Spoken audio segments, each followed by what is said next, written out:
彼の残した言葉の中にもあるんですが、いい写真を撮るための最初の条件、これはカメラを持っていることだと。彼が一番思考していたのは、多くの人にいかに写真を撮ってもらうか。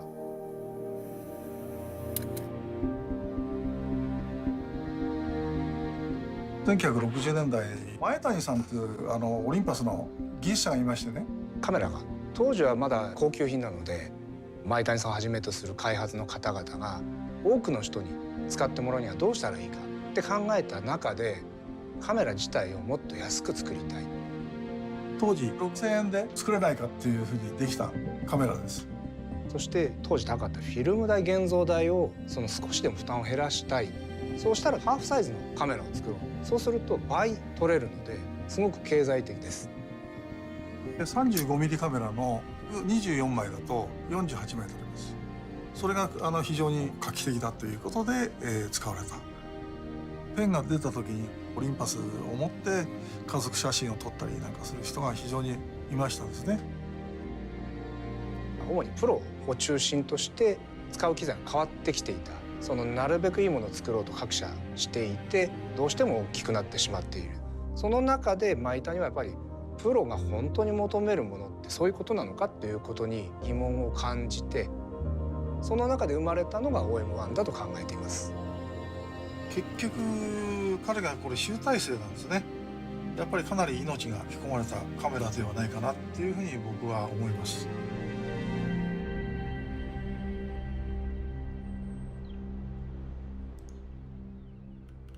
When I got into the newspaper business, it was just coming off the time when 2.25 was kind of the equipment preferred.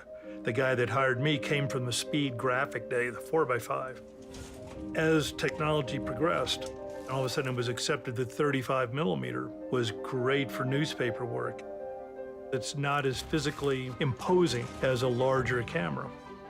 The more I become invisible, the more I can become part of the scene, the more the photographic opportunities present themselves to me. The camera, it becomes a productive tool. It's there for a purpose. Maitani realized that, and that drove the original design of the OM. When you put it in your hand, everything was where you wanted it to be. The aperture's right here. My two front fingers take care of that. Other fingers fall back to the shutter speed. It's an enabler, it's a conduit, not an interference between you and what's happening. 1996年にオリンパスは最初の民生品のデジタルカメラを出したわけですけれども、フィルムであろうとデジタルであろうとないものを作るというのは全社共通で今でも一番ベーシックなところに流れているのではないかなと考えます。デザインを検討するときにスケッチを書いて最初検討して、その次にですね 3D データを入れてからこのようなラフな削りのモデルを作ります。でこれをベースにボタンの位置が適切であるかとか、あるいはグリップ性能はこれでいいかとかっていうのを検討していくんですけれども、我々が一番に考えていることはやはり使われる方、ユーザーのことです。There's certainly an emotional connection with your camera. As soon as you pick it up, you know, you have a feeling. It's the design, it's how it looks, and it's how it's going to support you in achieving the image that you want to capture. Size and portability and mobility in photography is a message that we've been talking about for decades. The philosophy of the Olympus cameras is being able to shoot everywhere. We had a photographer go to Antarctica, and obviously you've got crazy low temperatures there. We created technology that enables them to do that. If you were that customer, what would the end solution be that you would want? It's important to always be thinking about what do people need, what are they going to need, what's the future going to be, and to aspire to deliver that.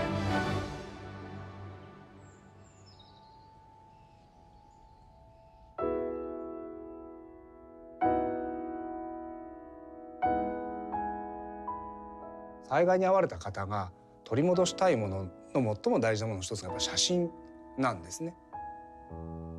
それって単なる現像された紙ではなくて、この当時の家族の思い出がやはりそこに残っているってみんなが思うので、思い出を取り戻したいという気持ちがあると思うんです。つつまり写真にはそれだけの力があると思っています。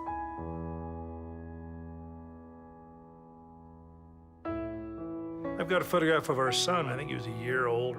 It's got the catch light in his eyes. Wonderful moment of him getting ready to tap the glass. It's not a great photograph, but it's a great moment. Wow, look at that. I remember that. Oh, look at this. You know, raising your kids, the pains and the struggle and the exhaustion and the joys and all these things that occur. What a wonderful confirmation it is of you as a human. This is who we are and who we were. 今でもそのものを作るにあたってはお客様の声というのをすごく大事にしています。舞谷が残した言葉の一つに、我々はカメラを開発提供しているんではなくて、カメラを通じて人々が幸せになることを提供しているんだっていう言葉があります。ないから作る、その精神というのを日々実現しようと、これこそが社会に対するオリンパスの役割だと思っています。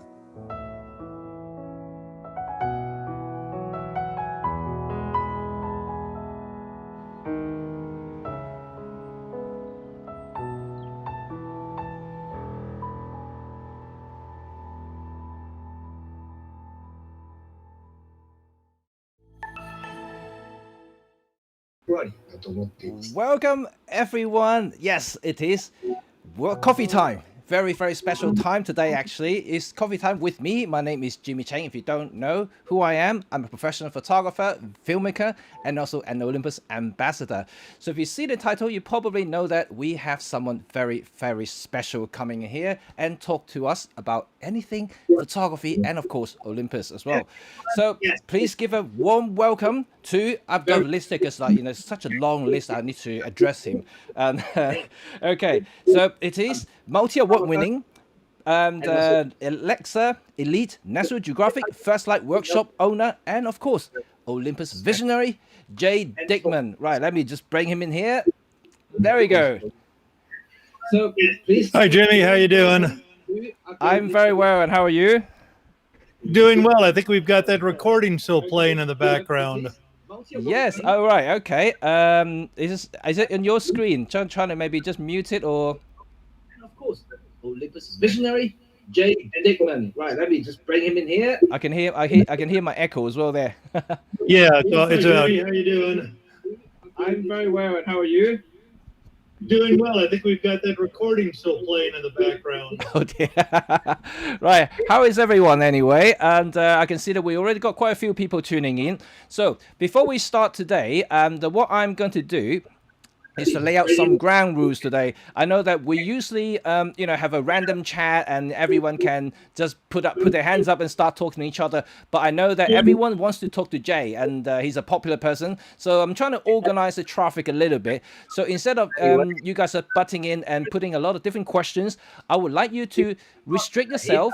Wait until the end of the image presentation, because I'm telling you now, Jay has a lot of brilliant images that he wants to share with you throughout his entire career, right from his very early stage of his photographic journey, all the way until his recent project with Olympus with the my dream lens, the 150-400 Pro lens. But before I get into that, I also want to tell you that we should have a halfway break as well, because Jay has lots of images to share, and I just don't want you to hold on to your little break, and so you can feel free to go if you want. It's not like a classroom, so don't worry about that. You know, there's no strict rule like that, but we will have an official break time halfway, so you can go and grab a drink, go to the loo or something like that. So it's entirely up to you.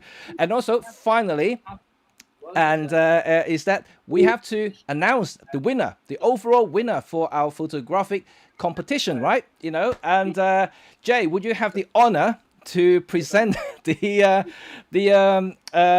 overall winner? Absolutely, Jimmy. I've got a lot of background noise. I think there's something going on here. I don't know if you can hear me clearly, but it's a huge amount of background. I can hear you. Mate, you're not on your browser? Can you mute the actual music itself? Oh, I can't hear you now. I think you muted Now does yourself. that? Yeah, I can't. Absolutely, Jimmy. I've got a lot of background noise. I think there's something going on here. I don't know if you can hear me clearly, but it's a huge amount of I can hear you. You're not on your browser. Can you mute? Do you have a headphone? Music itself. Well, can you hear me now? Oh, I can hear you now. Perfect. Yeah, it's an interesting, huge amount of background noise. Sorry about that, but no, if everybody can hear me okay, which I hope they can. I had the honor to judge this contest. There were some wonderful entries, and we've come up with the winner as Tarlia Bjornseth with this beautiful. Let me just bring up the image, right? Okay, which is right here. That's the winning image. There we go. That's Talia.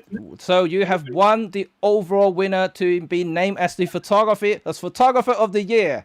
And we've come up with the winner as Tarlia Bjornseth with this beautiful. Let me just bring up the image. Right. Are we trying to still sort out the audio issue? I can still hear some echoes there. There we go. Yes, Talia. So you have won the overall winner to be named as the photographer of the year.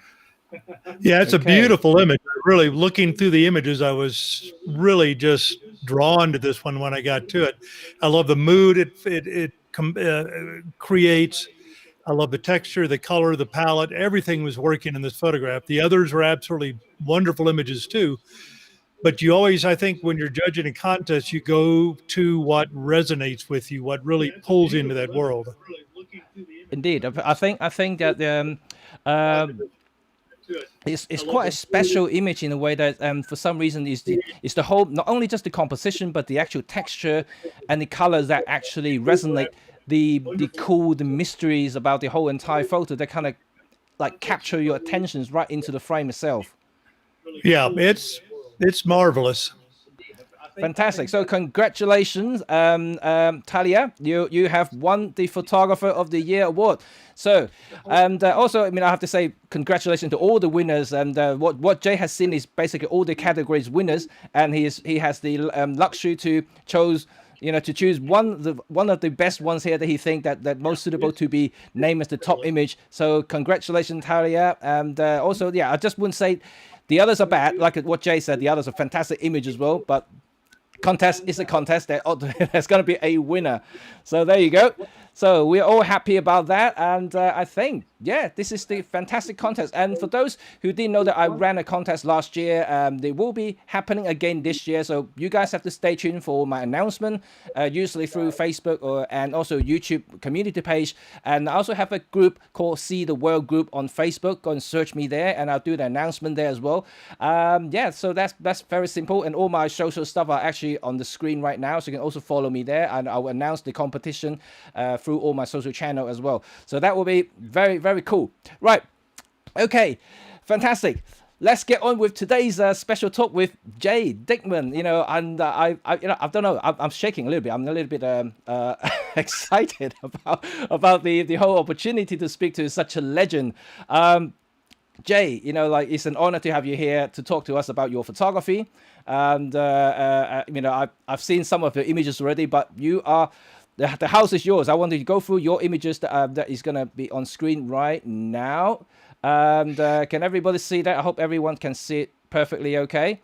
So go ahead, I'll date myself a little with this photograph. This was shot a few weeks ago or more. This is my wife and I way back at the start of our relationship, but also early in my career. I started working with a newspaper in Dallas. I got on with a portfolio that wouldn't have gotten me in the door at anywhere today. This was 1970. Someone took a chance with me. I had decided I was an English lit major in college. I wanted to get a PhD in English lit, wanted to teach. About halfway through my college career, I decided I wanted to be a photographer. That was hugely driven by growing up in a home with National Geographic, with Life magazine, with Look magazine. And kind of most influential to me that I look back on were two books that my father had received when he was a young man. They were called U.S. Camera at War. They were compilations of images from World War II. And there was just astounding stuff in that. I remember looking through those books, just being blown away with the quality of work. It was all about moment, composition, texture, grayscale, color scales, whatever it was in that picture. But above all, it kept coming back to moment. And I just remember just dying over looking at these amazing photographs. So I decided I wanted to be a photographer. I didn't know any better. My father, I kind of came from that world where, you know, you get a job and you're supposed to stay with that company until you get the gold watch at the other end. I told my dad I wanted to be a photographer, about did him in. But I started collecting or trying to find ways to make photographs. So this was in the late 60s, and I talked my way into getting press passes for the Texas Pop Music Festival. So we can go to that next one. But Jay, you look exactly the same. What's the secret? Exactly. Thank you. You know how to say the right thing. I haven't changed a bit, nor has my wife. So we both look exactly the same. So, but it was just an amazing time. And what I loved about newspapers, when I started working with the newspapers, you had to shoot 2 to 3 assignments, 3 to 5 assignments a day. There was no excuse to, I didn't feel creative, I didn't feel wonderful that day. You had to produce. And there were 3 components of newspaper photography. It was feature work, spot news, and spot news and sport. And each one of those disciplines had an educational aspect to it. Feature kind of taught you to see a picture in any situation. Sports taught you about timing. And spot news taught you to work in any situation to be able to bring a photograph to the table. And the other thing I loved about newspapers is it taught you visual brevity. You may shoot an event for 4 or 5 hours, maybe a couple of days, and we only had X amount of room to run. So you learn to really be decisive about your own work. You learn to fall out of love with your pictures and look at it. Does this image work or does it not work? Absolutely. I think, guys, if you guys into photojournalism, you should hear the whole story later on. You know, like Jay's going to talk through his images, why, you know, the moment, the capture the moment, the attention to details is important. Right, there we go. So this was from the late 60s. I'd convinced the promoters of the Texas Pop Music Festival to give me a press credential. And it was so cool. It was so exciting. It was black and white film days. It was all Tri-X. And pushing that button when you knew a great moment was happening. This was Janis Joplin, the legendary American rock and roll blues singer. So it was one of those things that you're looking for that moment. And you'll hear me say that a lot in this talk. I discuss it regularly, that just moment trumps everything in this craft, that you are always looking for that. And go on to the next one. And it was, you know, it was Led Zeppelin on the next photograph here. So it was all these cool things. And I'll show a few other old rock and roll pictures because that was a foundation of what kind of got me going in this. And it's interesting because these pictures now are represented by Morrison Hotel Gallery, which is a premier rock and roll fine art store in the U.S. and Hawaii. And this stuff is sold as fine art. It's amazing that, you know, when you were shooting it, you weren't thinking about it as fine art. But I also thought it was something kind of important. And I think we all can do stuff important with our cameras and just capturing our daily lives. I was watching that video, that Olympus 100-year video, which was a huge honor to be involved with that. And just that when he was talking about, you know, when a disaster occurs, people look for their photographs first thing. And that's so true. You know, we're visual creatures. You know, if I mention 9/11 or your first birthday or the Iraq War or the Capitol riots or your first pet or City of London, you can keep going on. But the point is, when I mention those terms, whether you call upon it or not, it's an instantaneous, usual still image that comes to mind, because that's how we think, that's how we recall, that's how we process is in still images. That's the power of still photography. A good, powerful photograph can often be the foundation for a memory that somebody will recall. But this was Chuck Berry doing his famous duck walk as he's playing guitar. And again, it's just that moment. So I became more and more absorbed in the camera as a conduit. And I always tell people, the more you know this craft of photography, the more the camera gets out of the way, so that that camera is a conduit. You are so connected to what's occurring, to what's happening there, to what's going on up here, that the camera is strictly a tool. It's strictly there to give you that image of how you're defining that situation. And I'll start with I guess as a photographer, you have to like choose the time that you think is the right time to tell the story. Yeah, I mean, when you're shooting, and you're really involved with it, and you're making images, you understand when how that situation is building, and you're watching it build and build and build. And when that moment happens and you press a shutter, there is no feeling like it on the face of the earth. I've missed pictures too before, and which is one of the most depressing feelings on the face of the earth, when that thing happened and you miss it.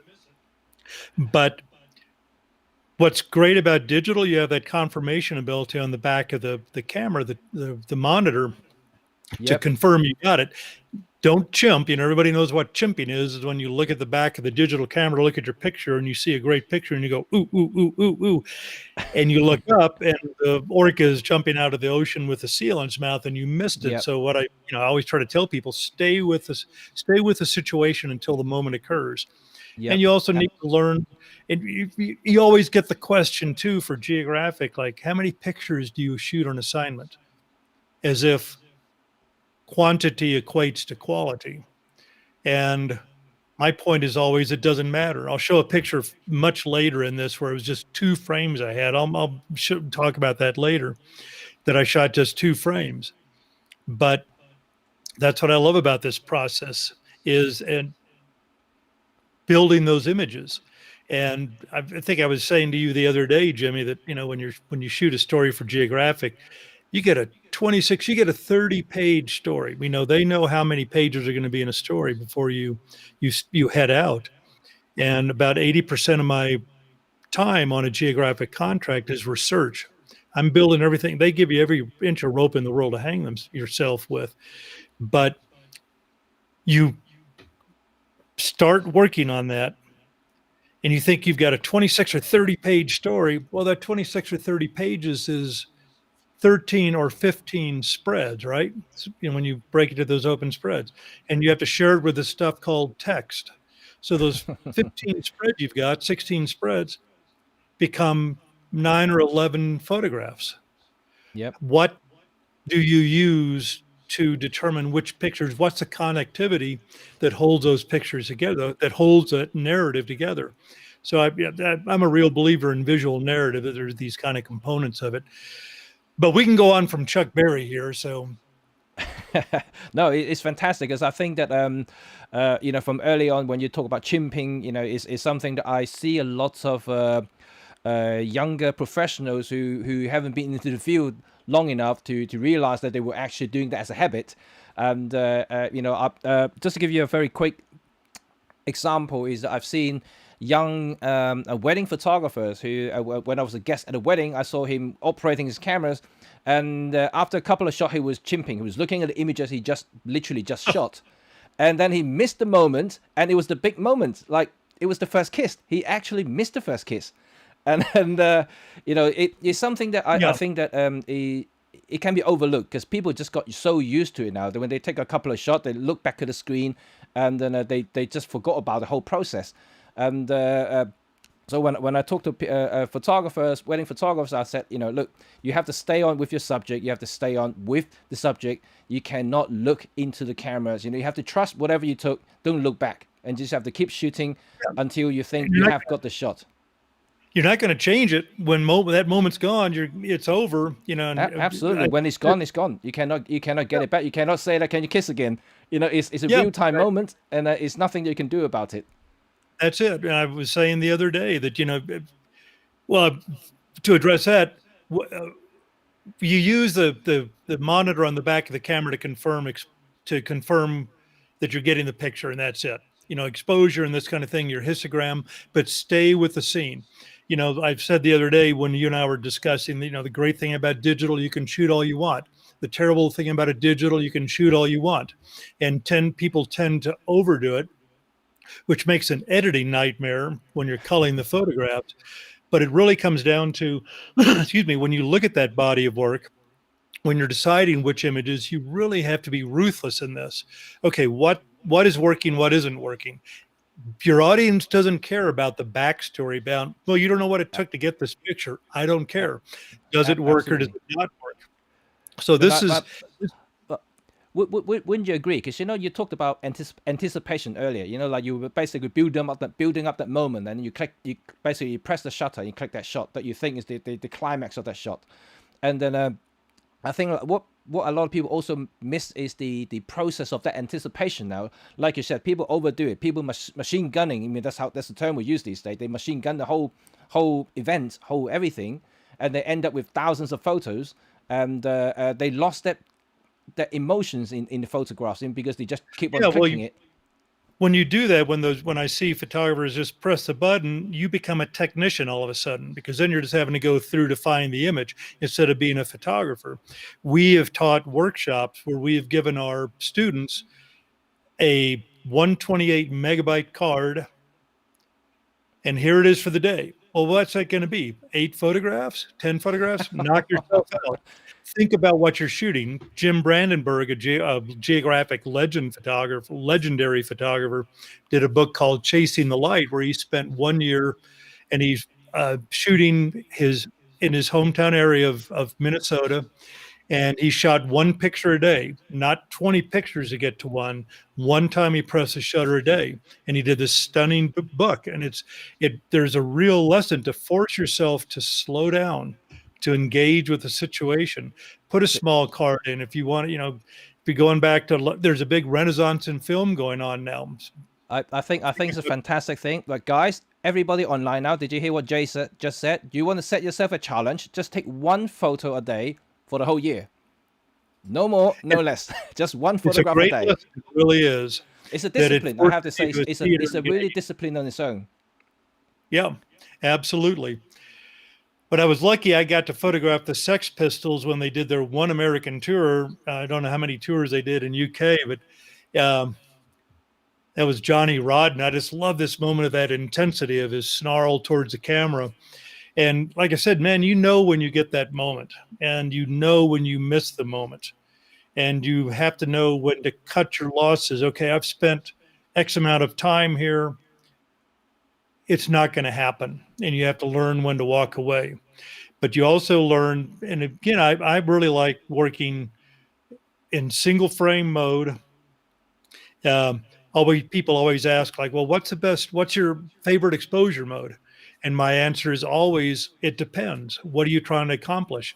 I can't say shutter is my favorite always. I use it a lot. I can't say aperture is my favorite. I do use it. Sometimes I'll even just walk around, put an automatic, pretty rarely, or program mode, or manual, depending on what I'm trying to do. But it really comes down to knowing your equipment so well that when that camera goes on around your neck, that you're thinking and seeing photographically. Right. I think the next one is amazing. I love this image.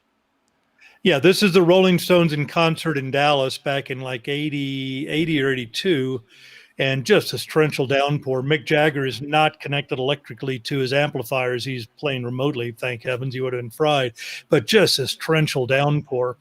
It's not photoshopped. I didn't import the rain in post-process. You always get that question too. Do you Photoshop your work? Well, I use in the term of a noun. Yeah, I use Photoshop because I shoot everything in RAW. I've got to convert it.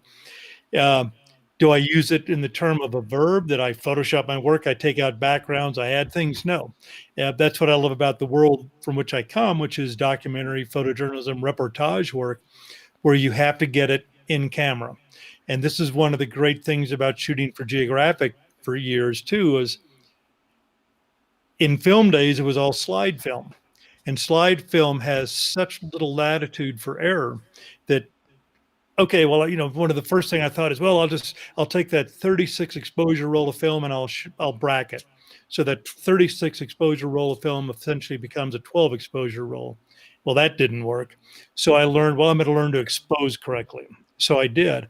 So when I shot a roll of film, all 36 images, maybe they weren't the moment, maybe they weren't the picture, but they were exposed correctly. So I took that out of the dynamic so that it, again, allowed me to become more focused, literally and figuratively, on the image and the moment. So just like this, the Stones, and it was just that thing that like the nice body gesture and the way Jagger is moving and the way Keith Richards is holding the guitar, but bringing that sense of place into this photograph, which is one of those components of visual narrative is visual sense of place, is critical on this because you have to show them in this downpour with this crowd behind them. Absolutely, it's you can actually sense the emotion. I think the rain really did add the extra layer of energy into the shot. So I think this is a brilliant capture here. So let's move to the next one here, and I love this one too.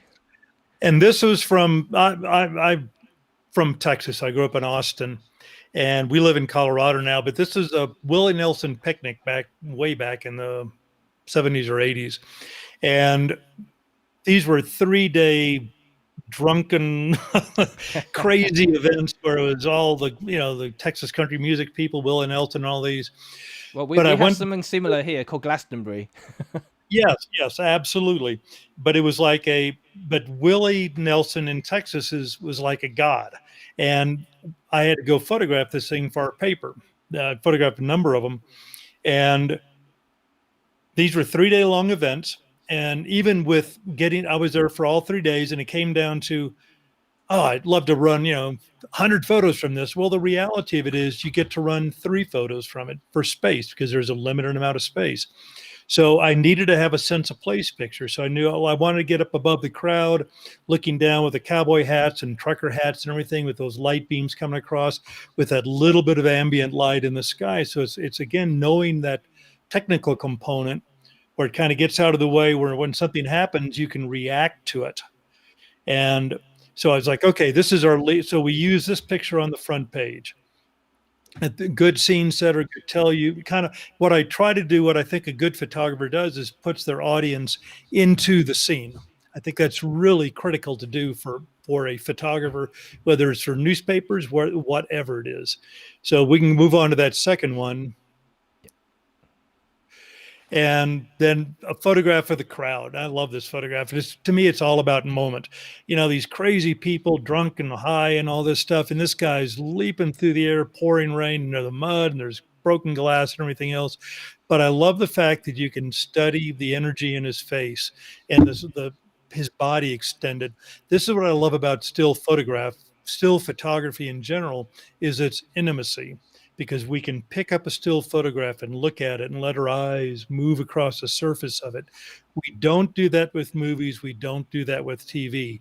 We watch TV, we watch movies, but we look at photographs, and that's what I love about it. So you can, we freeze forever that moment, so we can go back and look at history. So I love that picture. And then I hope I've got that in the right order, because that next picture. So what I've done is I went from a really wide picture, the crowd shot, and I step in closer, and then I step in closer still.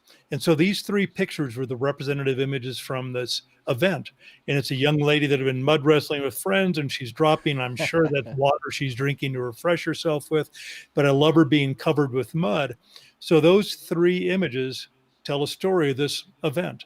Like I said, you don't always have that huge amount of space in which to tell your story. So it taught you to think precisely and to look for those powerful images that convey all those things. So sense of place, but also introducing your characters is like the second thing in that idea of visual narrative, because your audience, whether it's wildlife or human, if you're sharing your pictures, your audience wants to see, who are these animals in the Serengeti? What are they like in the Antarctic?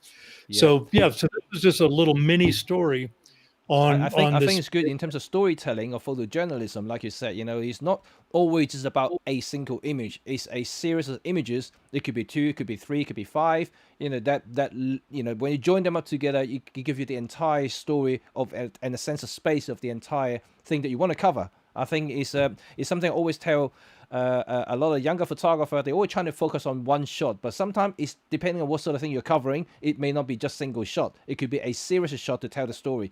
And like what you just done here, it really shows the intimacy of the actual individual characters within that scene, and you set the whole tone of the whole stadium with sort of people there, and all the action they were doing in between, and that shows everything there. So it's actually fantastic. Well, and again, I think our job as photographers is to give our audience a sense of what that place feels like. Yep. Get you in it. Yep. And this, sports, I said that earlier, and the sports taught me timing. This is a newspaper photographer of an American football player for a college. He would kneel to pray real quickly after he scored a touchdown. And I just loved the ball rolling off his fingertips. And photographing sports also taught me, okay, if I'm going to start stopping motion of people, I need to be at 1/500th of a second. That was kind of the holy grail of shutter speeds for if you want to start stopping action on people, 1/500th of a second or higher. So I started learning that, like, okay, I want to be able to know the technical stuff enough that, again, it gets out of the way. So I'm so concentrated on what's happening that I'm making the photograph. But again, it's just like, it's a quiet little moment. In newspaper work, and that's before Pro Capture, yeah. Oh yeah. This is I'm dating myself here, but it was a Nikon F. I was a Nikon photographer in those days, and it was shooting a camera it shot 3.5 frames a second. Wow, that was just cooking. You got my M1 Mark III will do in Pro Capture 60 frames a second, which is astounding. But again, I just love this quiet moment of this. So a moment can be big and loud. It can be real quiet, but almost every situation, every kind of photography has a potential for moment. It's when the light breaks out on when you're shooting landscape. Oh, there's the moment. It's the fish jumping up out of the water. There's the moment. It's the player letting the ball roll off his fingertips. It's a guy at the Willie Nelson picnic throwing himself through the air. Yep. And also I think that also kind of, for any photographer, you've got to be very familiar with the subject you're shooting with, as you can kind of anticipate and also understand the importance of certain gestures, certain movement, and that will basically going to amplify when you finally click that shutter button and you bang, you got that shot there, which is the moment shot that you got. But you got to study it. You're going to have to understand exactly what's going on without randomly doing it. You do. I did a shoot for Geo magazine on the game of cricket. And most North Americans, cricket's not a big sport. So I had to, before I went down there to photograph it, I spent a couple of weeks researching cricket. So I knew the game when I went down to photograph it. And that, like you just said, it's your responsibility, but it also enables you to better understand something so you know what to photograph in the subject that's before you. Yep, absolutely. And this isn't back in Texas. All these old black and whites are from my Texas days, but we have rodeos in the States, and these are crazy. And there's bull riding and who the heck thought it was a great idea to get on a 2,000-pound bull and try to ride it. I don't know who invented that sport, but in bull riding, there are rodeo clowns that are in the stadium, and their job is that once the bull rider gets thrown off, which they usually do, and the bull is really ticked off, the bull is going to go after him. And that rider's often on the ground. So they have these guys that are clowns, women too, dressed in silly outfits and all this, and they're running around, and their job is to attract the bull to them so it doesn't hurt the rider. And they have barrels in the place that are protected with a lot of padding. So this guy's in a rodeo clown school. He's learning to be a rodeo clown. And it's his first day of classes, and he's jumped into the barrel, and he's popped his head out, and he's trying to figure out where the bull is. So early on in the business too, I learned that you had to bring an emotional aspect to photographs too sometimes. And humor was often one that really, really worked well. Do they get paid quite well? It sounds quite a dangerous. No, they don't. No, they should be. But it's been proven that whether it's looking at National Geographic or if it's looking at your website or if it's looking at your book from your travels, when you share it with someone, your audience is going to give your picture less than a half second of attention. It's been proven. So you have to do something to engage them. You have to do something to pull them into your world, to show them, educate them and engross them, make them laugh or react on some level. And then you get into that emotional thing. This was, at times like, when do you have the right to press a shutter? To what point can you step into somebody's very private moment? This is in 70 something. This is one of the last Vietnam casualties to come home from that US war there. And his family's surrounded his grave at the gravesite.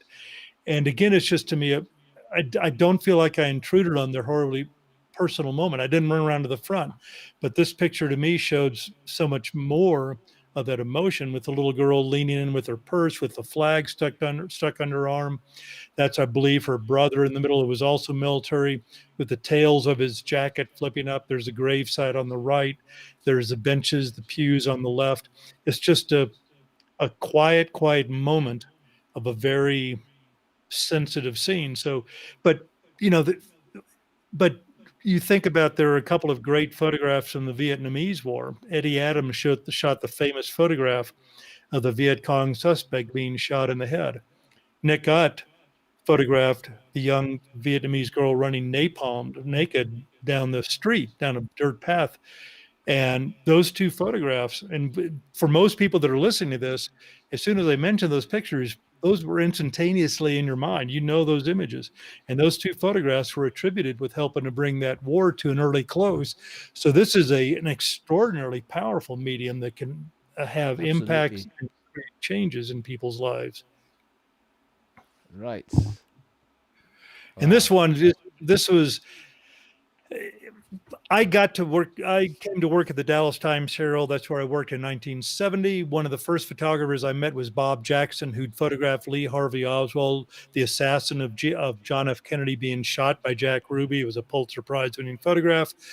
Well, I missed that event. I came on later, but in 1982, I think it was decided to exhume the body of Lee Harvey Oswald at his gravesite over in Fort Worth, drive him over to Baylor Hospital in Dallas, check the body to confirm there was speculation, there was rumors that it was a Russian spy that actually shot Kennedy, and that's who was buried there. So they got a court order, they exhumed the body, they took it over to Dallas, checked it out, put him back in the hearse. And this is a huge event across the U.S., and this is a big deal then. And my photo editor and I, our paper wasn't far from that, and we got talking. It's like, what do you think the chances are of them driving him back by the assassination site? Like, So I went over there and waited a couple hours. That's a school book depository building in the background. I was there a couple hours, thought nothing was happening. I was leaving. I was walking over the grassy knoll, and all of a sudden I looked up and I saw a hearse coming. It's like, oh my God. And I was the only press person there. And the only one. We took a chance. I looked up, saw the hearse coming, went running across. The hearse had to slam his brakes on because I ran in front of him, turned around to shoot it. So to me, the interesting thing of this photograph is that's the hearse with Oswald in it, in the same spot Kennedy was years before, when Oswald had shot him from the school book depository in the background. So it's one of these kind of full circle photographs that takes information to get across. Yep, absolutely. There you go. Oh, this is powerful, this one. Well, I spent some time covering the war in El Salvador. I always tell people I'm not a war photographer, I'm not a sports photographer, I'm not a wildlife photographer. I'm a generalist. But our newspaper decided to open a bureau in Central America. When the war was going on, I went down there and spent some months photographing the war in some extraordinarily dangerous situations. But the writer and I, we kept hearing rumors of this place, the killing grounds, the death killing grounds.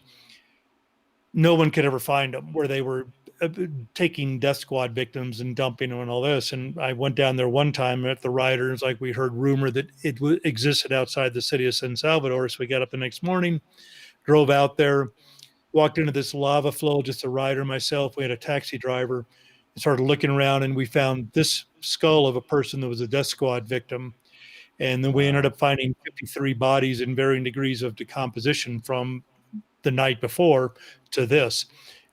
We use this on the front page of the newspaper, very large, so people could not ignore this story. We ran it over a series of some weeks and then ran a magazine story on the body of work. And I submitted 13 photographs that won the Pulitzer Prize that year. This is in 1983. Then the next photograph, I think, is from the same thing. This is shot a few minutes later.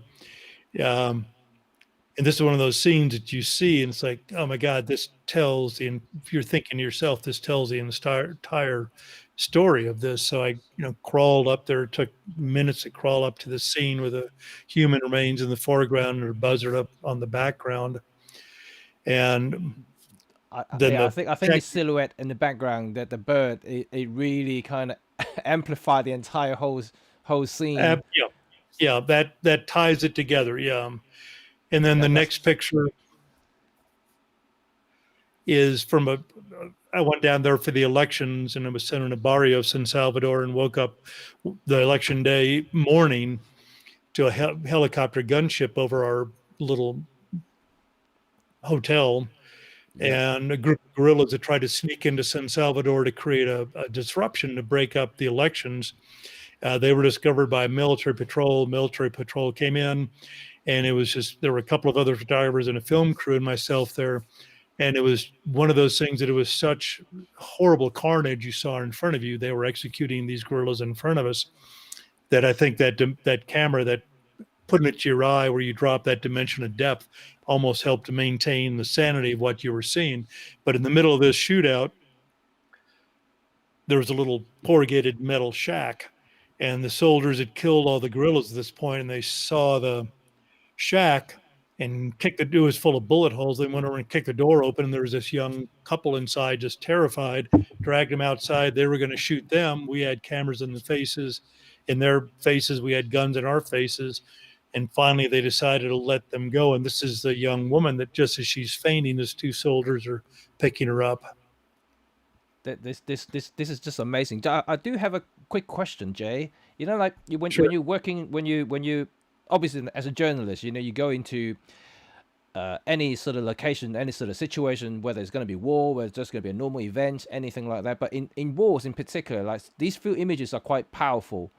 And then when you get there, when you're taking these photographs, did you feel emotional, or you simply just take it as a profession, just like a lot of professionals do? They just go in and just snap the shots on, or I just trying to appreciate like the whole effort there, and just want to understand mentally what's behind the camera, with the man who's holding the camera. What do they feel when they see something like this?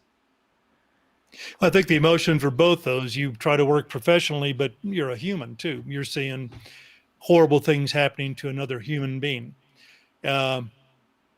What do? Do you try to put the camera down and step in and create a further nightmare, or do you photograph it and try to show the world what is going on in this place? And I think that's your job as a journalist, is to be the eyes for your reviewer, to be that, again, that, I've used that term before, but the conduit, so that people can see what's happening. That's one of the powers. When after a major earthquake or landslide or tsunami, where people, it's interesting, or a famine, when photographs start coming out of those situations, you see mankind reacting to those by usually funds starting to go into those.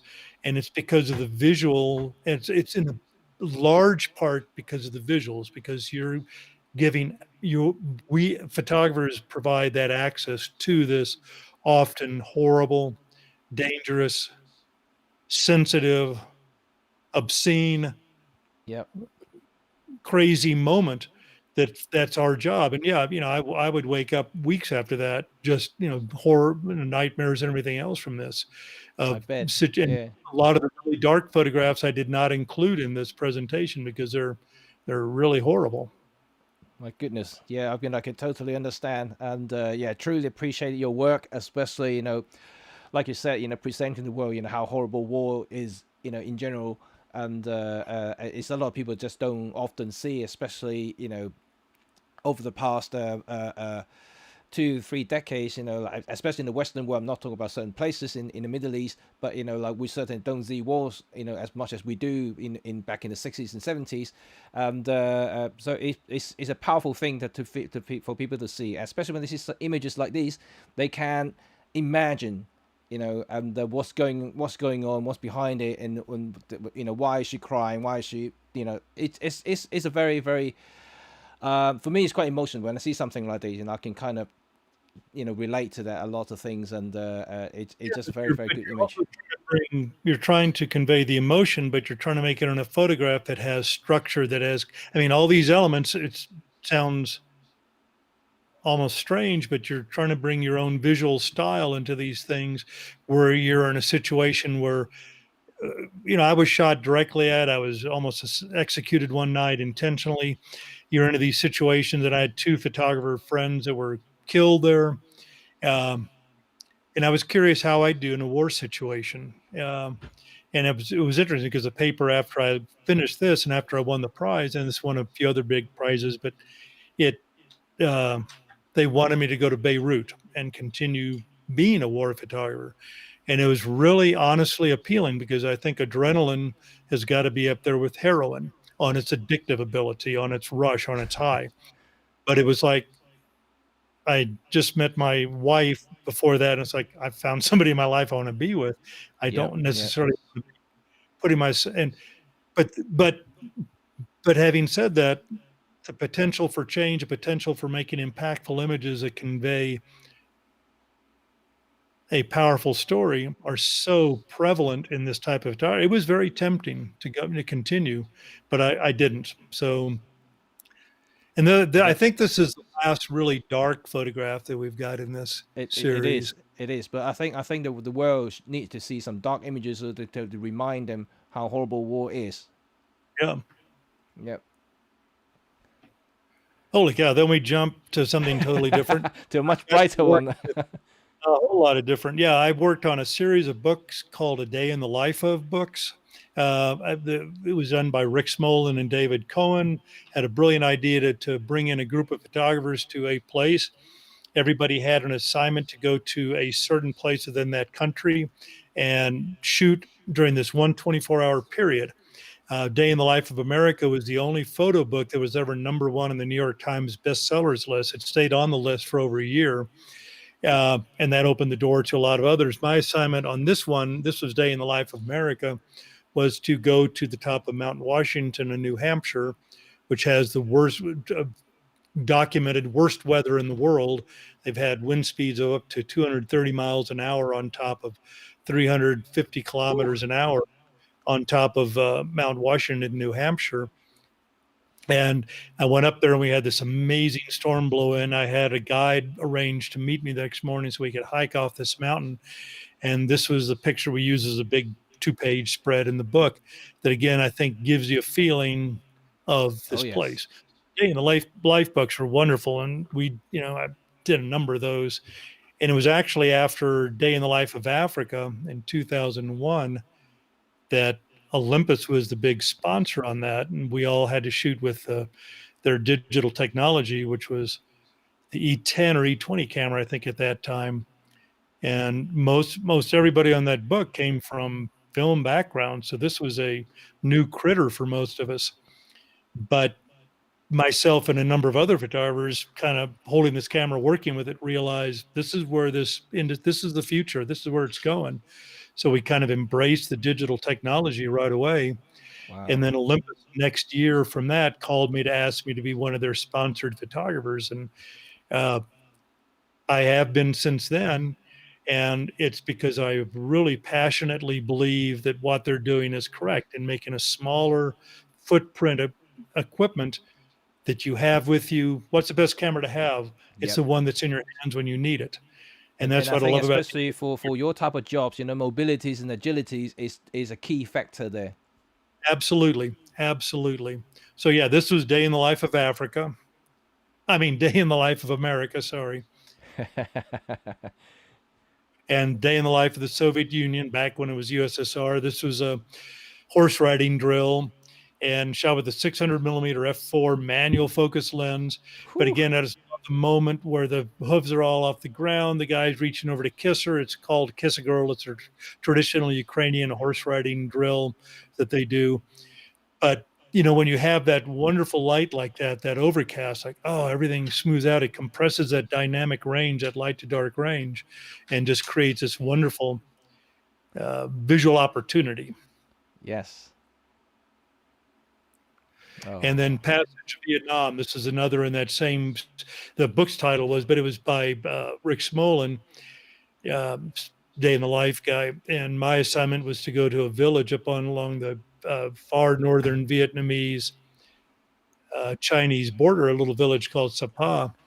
And one of the components was to photograph the people there. And these are Hmong digging a rice paddy. And kind of the point I usually make on this photograph is that when you do have atmospherics like rain and snow and sleet and fog and situations like that, get out and shoot in it because it can provide a wonderful absolutely yes shoot. So we've got the young girl in the foreground, the daughter, the mom's right behind her, and dad's in the background digging this rice paddy. I try never to set photographs up or impact them because they stink of being controlled. So what I try to do is kind of get in, let folks get a little accustomed to my being there, and then try to kind of back out so I can work around the situation as it's occurring. And you look for it, so you have that just that wonderful light, that fog light out of the fog bank, and just kind of an ethereal look to it. So that was Passage to Vietnam book, and Day in the Life of China. And my assignment was to go far out west in China to Urumqi, and then further still to a Kazakh village where they do a traditional horse riding drill called Cat to Sheep. So that was this from this event. This was shot with a 300, and then they're riding straight towards me. They turned, they came right towards me, and I dropped the 300 to a 180, and it's like, oh my God, they're closer still. And somebody said, well, what did you do at that point? You run? I said, no, I picked up the 24 to shoot wider yet. So you just stay with the situation within safety reasons. But this was these were wonderful books to get to work on because you got an invitation that was kind of a cryptic message, like, okay, here's a book. Guess where we're going this year. So, and then I worked for many years with American Airlines as a contributing editor on their flight magazine. They had a wonderful airlines magazine that was journalistically driven. And they would come up with wonderful stories, and I would propose stories. And often the stories I would propose had to do with a family. And they said, well, how about a story on a horse-drawn gypsy caravan in Wales? They said, that sounds good. And I said, well, yeah, it'd be a great thing for a family. Well, do you know a family? Well, I sure do. It's mine. So they would end up flying us somewhere. But this is the story I did in Pembrokeshire, Brecon Beacon National Park in Wales. And that's my wife and kids on. But again, this is about a sense of place photograph. And I'm actually using a graduated filter, because the sky was a little bit bright. The human eye has an ability, when you look at a scene, to see far more of the light to dark range than the camera can capture. And this is still using the positive films, and it's still slide films. Huh? Still slide films. Yeah. Yep. And as digital technology moves forward, that dynamic range is being addressed more and more. You get the large format leaf packs and everything else, and those things can capture such a dynamic range. But I use that dark part, neutral density grad filter. It's rectangular. I've used Stingray. I'm sponsored by Stingray. They make wonderful filters. But the top is dark. You choose in 1, 2, or 3 stop gradations, and it has either a soft or a hard step demarcation zone when you go from dark to light. So I'm darkening the sky because it's slightly bright, too bright. So it's all kind of on the same level in terms of exposure. So your eye doesn't go to your eye always goes to the brightest area in a photograph or in artwork Absolutely. anyway. So by reducing it, I force the audience to look at the wagon instead of the sky. Then the sky becomes just really pretty texture. Yep. Guys, did you hear that? Bright stuff draw attention. No, this is the whole photography lectures here now. You have to take lessons from Jay. Just send your 20 pounds to Jay Dickman. So then I've also shot for American Airlines. I did a story on a surfing camp in Mexico that these serious surfers go to. And the point is, when you see a photograph that resonates with you, that you like, just remember there's a photographer behind that camera. So we're way out in the ocean. I'm floating in the ocean with my housing with a flash on it because it's like, oh, that background is cool. I love that little cliff in the background. Now, if my surfer can come close enough, and it was one of those things, one frame where and that was film. You were just hoping everything was working. But I love the body posture on the guy. I love the information on it. This could have been used as the closer on the story. So kind of back to that visual narrative, you have sense of place, you introduce your cast of characters, you introduce detail. The fourth one, introduce moment, then you for close. Those who don't know how difficult this shot was, like you're floating in the water with the wave going up and down, you're trying to level yourself at the same time, trying to follow the subject is incredibly difficult. Whether digital or film, it doesn't really matter. It's a difficult shot, this is. Well, it was also, you're doing an exposure to balance for the background, so it was a 15th of a second. So you're trying to hold the camera steady enough in water surging back out after you and waves crashing over you. So, but it's like I said, it doesn't matter about the backstory. Does the picture work? And this one, I like the picture. We used it, so it was fun. It's fun indeed. Oh, I love this one. This is great. This is great. I started working with first story I shot for National Geographic was in 1979, but I didn't start working for them regularly. I didn't think I was ready, nor did they think I was ready for them, till about 1988. This is a story I did on the Yukon River. And it's amazing. Like I said earlier, Geographic gives you every inch of rope. They turn the responsibility of the story over to you in a large part. Like I said, about 80% of my contract when I'm shooting a story for Geographic is my research. And I knew that Yupiks, these are Yupik people up in Alaska, that there was a small village in which there was the Inuit that still hunted and for whales and seals and traditional methods, the atlatls and harpoons. So I spent many days with them looking for one photograph. I mean, this is a wonderful thing about when you have someone like that that'll give you that support. I spent almost 9 days because I thought one picture existed, and it didn't happen. It didn't happen. It didn't happen. Didn't happen 7, didn't happen 8. On the 9th day, got up early in the morning with these hunters. We're out in their boats way out in the middle of nowhere. This ethereal morning where this fog is just coming off the water. And this Yupik is just, they're motoring around, chasing after these things. And the seal's just gone back under the water, and this guy's getting ready to harpoon the seal. So this we ran as actually part of a gatefold, really big picture. It was like, oh, this says so much about life on the Yukon. Yep, absolutely. And this is exactly why this photo is worth £1 million.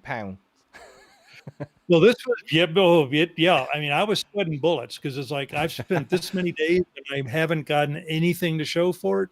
And, then it happens. It's like, oh. And when I pressed the shutter, I thought, and this is film days, and I thought, I've got it.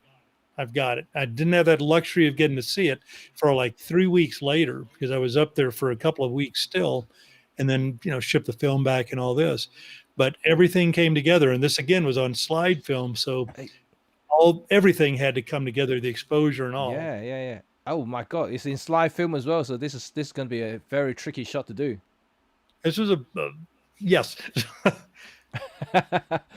Well, yeah, it's amazing. A lot of people like when you read National Geographic magazine, I've been a long-time subscribers. I always look at their images.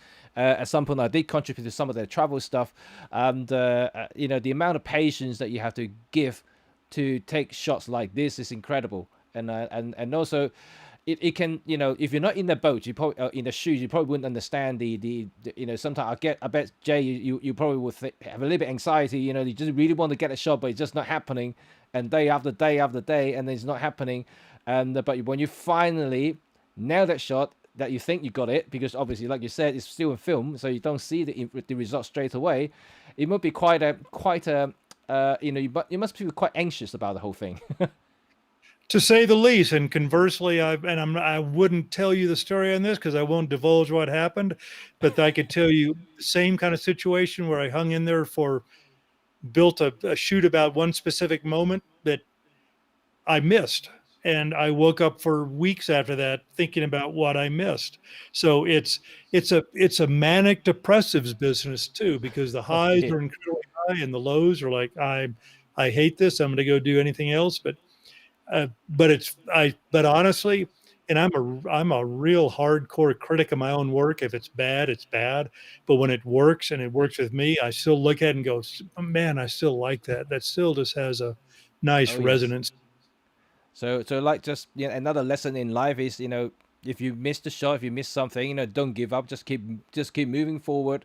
And if you, as long as you're passionate about photography, just keep driving forward until you get, you know, where you want to be. I think that's the whole message about whole thing here is really great lessons there. And then one of the early stories I did, and this is an okay picture, but it's the fires at Yellowstone National Park. It was one of the most horrific fire summers they'd ever had in that area. One of the biggest fires. It was just, I spent 3 weeks up there. I worked with the fire crews. We went into situations that were, and this is at Old Faithful Lodge when the fire moved through. This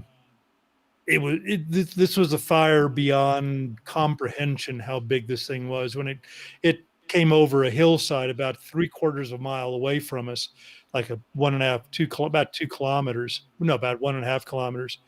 And I was running across the parking lot of Old Faithful Lodge, and the heat wave from that fire that far away almost knocked me over. And these are firemen trying to put water on the old structures there to preserve them. But it was one of those things where, you have no control over what you're working on instinct and on moment, on trying to get yourself into a great place. And I guess, you know, as a photojournalist, you know, you got to be very adaptive to environment, to changes. Completely. But again, understanding that's again where that research, and we've got this incredible tool that is often accurate called the internet that you can use to research. So when you walk into a situation, when you travel, when you go somewhere, you have a good idea of what the potential is that can happen. You understand the culture you're photographing. You're understanding the landscape in which you are. You're understanding the weather you possibly will encounter. The more prepared you go, the more you're able to hone in, to focus on, to find that great potential moment. So that's the responsibility of the photographer to do that. Absolutely. Wholly agree that. Yep. Wow, this is And then cool. one of my very first big shoots for him was I did a shoot in Papua New Guinea, went and lived 3 months in the country in a Stone Age village. During that time, I worked on the story was on an extremely remote area of the rainforest. So the government was trying to decide whether to turn it over to logging interest or turn it into a national park. The Anglo term for it is the Hunstein Forest. There's over 500 distinct languages in Papua New Guinea. It's an amazing place. Very primitive in areas, but this area, the Hunstein,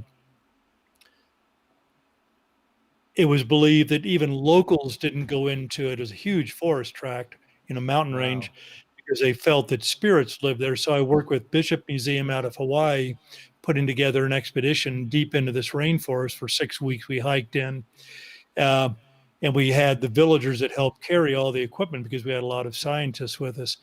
And this was one afternoon when I walked down by the river, and there were the Bahinamo people, the fishermen, they were spearfishing for fish in this river that had never seen humans before. So the fish were pretty fearless.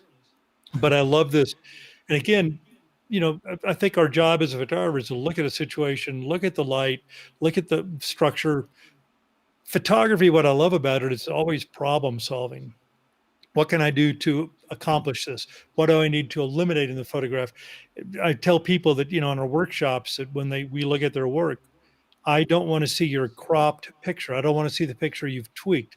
I can see what it's going to be like, but I'm a real believer, if you can, to crop when you shoot, that you use those edges of the viewfinder as the frame on your picture, like a photograph, like it hanging on the wall. Of course, we all crop, especially in wildlife or sports, where you may not have that luxury of moving in or getting to the exact spot you want.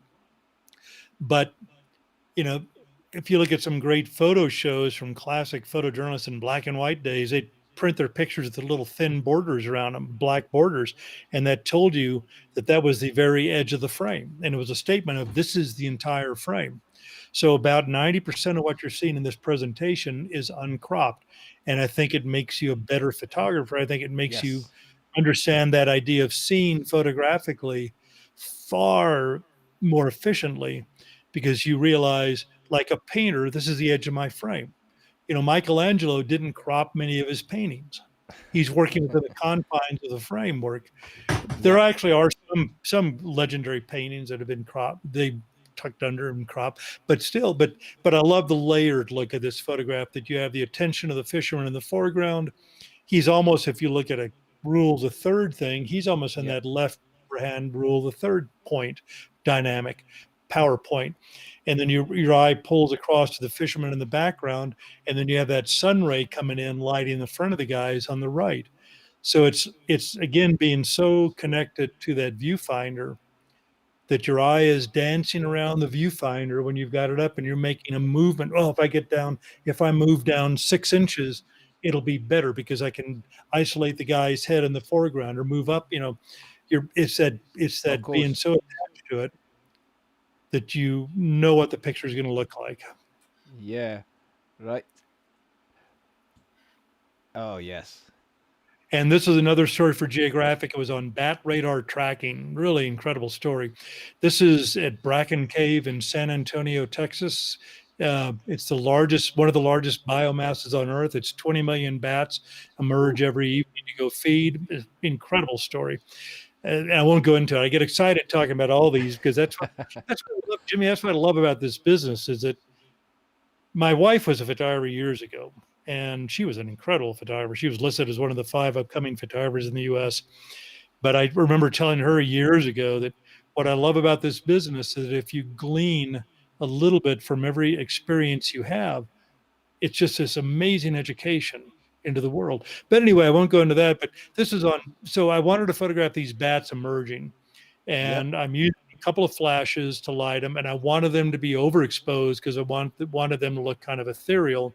It shot at a half second handheld with flashes going off, and we use this as the big double truck opener to the story. Yeah, this certainly. I just noticed is that the shadow that's been cast by the it's the motion from the bat. It's hundreds and hundreds and hundreds of bats in the background. Yeah, that's just it. I even hired what they call a cherry picker, a lift, and we put it, because this cave entrance is flat on the ground, and we put the lift directly over the entrance of the cave. I was with this world famous, the bat expert, Merlin Tuttle. We put the thing right over the entrance of the cave, and we were essentially in a black tornado of bats coming out of this thing. It was amazing. Yeah, definitely. Oh yes, I love this one. This was a book I shot for Geographic on remote spots on the Earth. This is the Aeolian Islands in Italy, which we determined for this book that it needed to be in there because this is as remote as you can get in Europe, pretty much. It's a series of islands right above Sicily, incredible place. This is Panarea, shot just off the island of Panarea, and I love this fishing boat motoring off into, you don't even see the demarcation of water and sky. It just kind of melts in that mountain on the left. So again, you're viewing a scene, and visually, we like asymmetry. We don't like necessarily things in the dead center. We like things off to the edge. That's kind of the rules of third and this kind of thing. But with having the boat on the far side, I've left space for the wake in the boat, and you can see where it kind of came in the foreground to us. And then you have the mountain in the background. So there's really three elements in this picture. And Absolutely, and I truly love those highlights in the mountain. It just gives that punch to the entire image there. yeah, and if you look at the color of the light on the hill mountain in the background, that light is that same palette as kind of the wood on the boat. Yes. So it, doing all these things to tie things together to again put your yeah, the lack of boundary between the sea line and the sky, it create a massive negative space, and then you just the subjects is the mountain and the boat. It's just amazing that just draw the attention to this whole frame itself. So yeah, that's one of my favorite. And usually when I do these presentations, I talk about, God, this is one of my favorite places on earth. And the next picture comes up, oh, this is one of my favorite places on earth. So you get that question regularly. We are living in a lovely Mother Earth, so we have a lot of beautiful places to explore. Yep. And then Wow.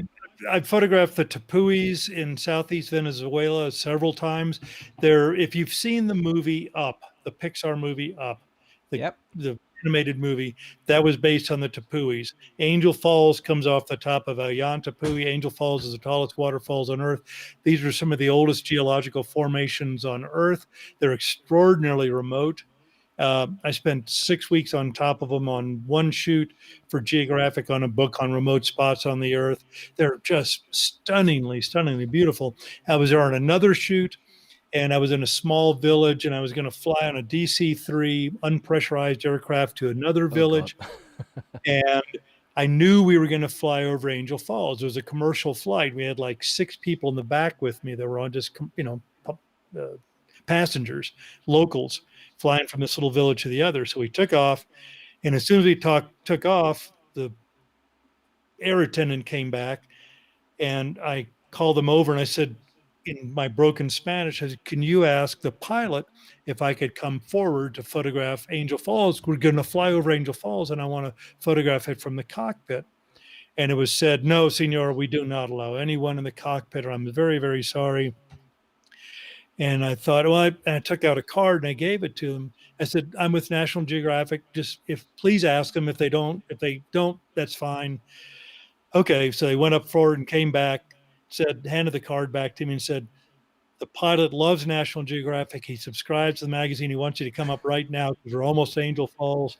So I get up front, and he's taking the co-pilot out of the co-pilot seat on a commercial airlines, has me get in the seat, pull the window open, and we get over Angel Falls, and he puts a plane up on the very wingtip, and does a 720, 2 full circles, and you can hear everybody in the back of the aircraft screaming because this bizarre movement. It's an okay picture. It's just a funny story to me, but it's it's just incredible to see that. But then the other picture that's coming next, I think, gives such a greater feeling of Angel Falls. This is shot from a helicopter. I'm hanging out. I've got a strap attached to my waist. I've got the doors. I always shoot with doors off on helicopters and looking straight down Angel Falls, which to me gives a much more decisive feeling photograph about that incredible waterfalls. Yeah. And shot for another book for Geographic, same book actually, Remote Spots. This is the interior of Iceland. Oh, it's one of my favorite places on earth. I think I've said that. But we're on top of, I think it was Vatnajökull, which is one of the great ice caps there that blew up in one of those eruptions they had just a few years ago. But I'm camped out on this glacier. And this guy had gone back to get equipment for us, and he's coming back on a snowmobile, a snow-go. And I saw that. It's like, oh my God, that's just wonderful. The full moon coming up behind him. It's not sandwiched or anything. Again, this is film. So the exposure, this is like, an eighth of a second or so. I didn't have a tripod with me, but I just think it gave a wonderful feeling of, and again, the palette is cold and kind of dark and kind of mysterious feeling. You know what? One thing that really stuck out me in this image is the moon. It's, Yeah. like How on earth did you expose that moon? You have this wonderful time when you can photograph the moon, and it's always right after moonrise or just before moon set, because there is a little ambient light in the sky still. So you can balance it out a little bit. If it were pitch black, it would be a moon hanging up in a black abyss. There wouldn't be enough light to balance that out. Yeah, this is incredible. Love it. Wow. And being responsible for every square centimeter of that viewfinder. I did a thing, shot a book for Geographic on national parks. This is Shenandoah National Park in the States. If I had a lot more of that sky in that photograph, it's wonderful when you have that luxury of a client that can afford a helicopter. They're great platforms from which to shoot. But I'm on purpose just putting that horizon line in the picture because it's important to finish that end of it. And also I'm using that hillside in the foreground to kind of encapsulate everything within that. If I had a lot of sky, the sky was really kind of boring, and that would have been detrimental to the photograph. So again, it's always that process of what can I do to make this work? Sure. Right. Let me just double checking at the moment. So we have come through about 1 hour, just 1 hour 20 minutes now. So maybe we'll take a break in here. So we can also utilize this time. If anyone wants to ask Jay some question, you're very welcome to populate on the comment section. So we can ask Jay when we return from the break, and we can actually talk a little bit about that before we move on to the second half of the presentation. So we'll be back in what, 5 minutes or so? We will be back in 5 minutes. Yes. Sounds good. See you then. See you then. Yep.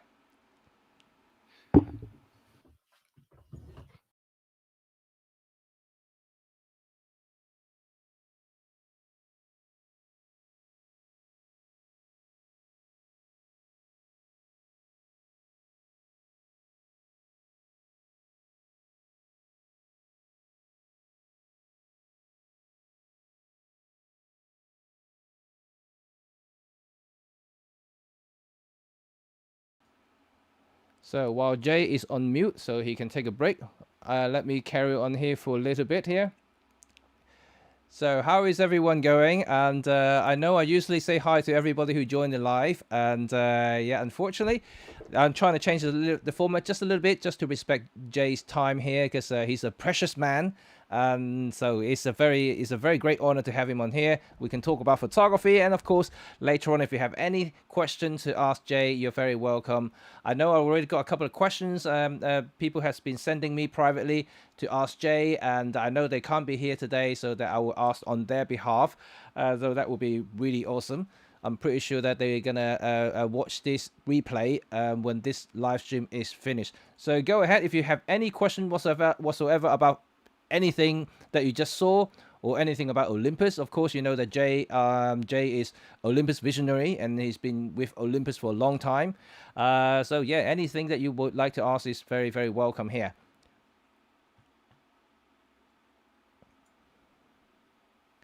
If anyone wants to go to a toilet break and also grab a drink, this is now the time. We have about 4 minutes left.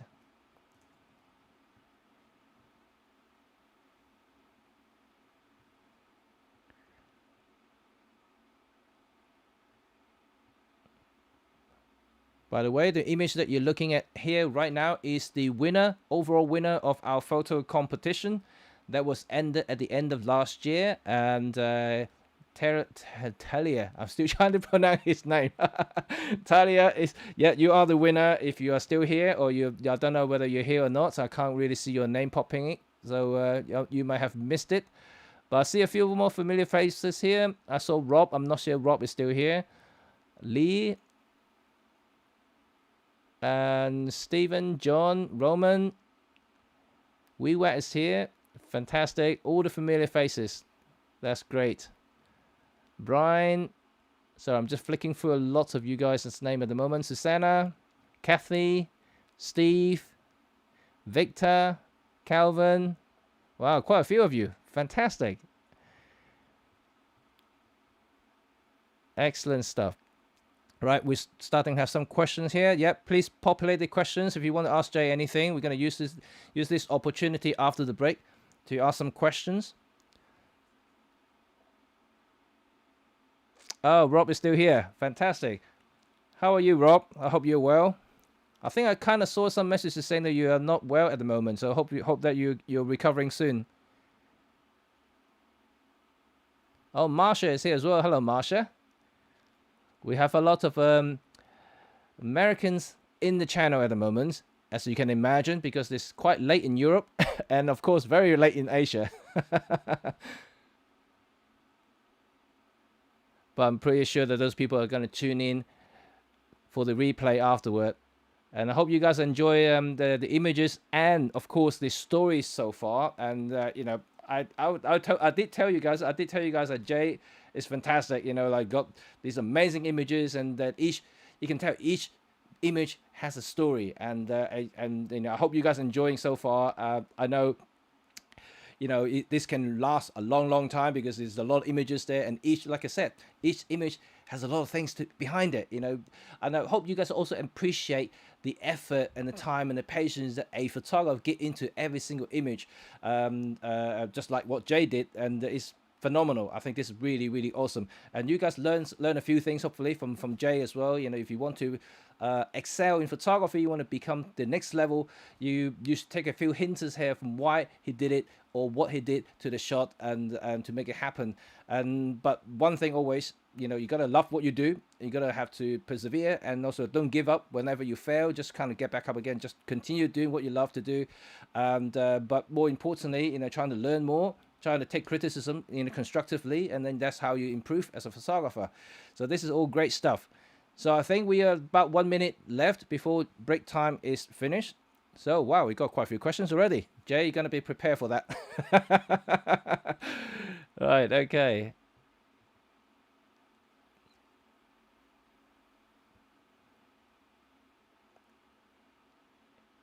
Fantastic. Hi, Terry. Oh, you just joined?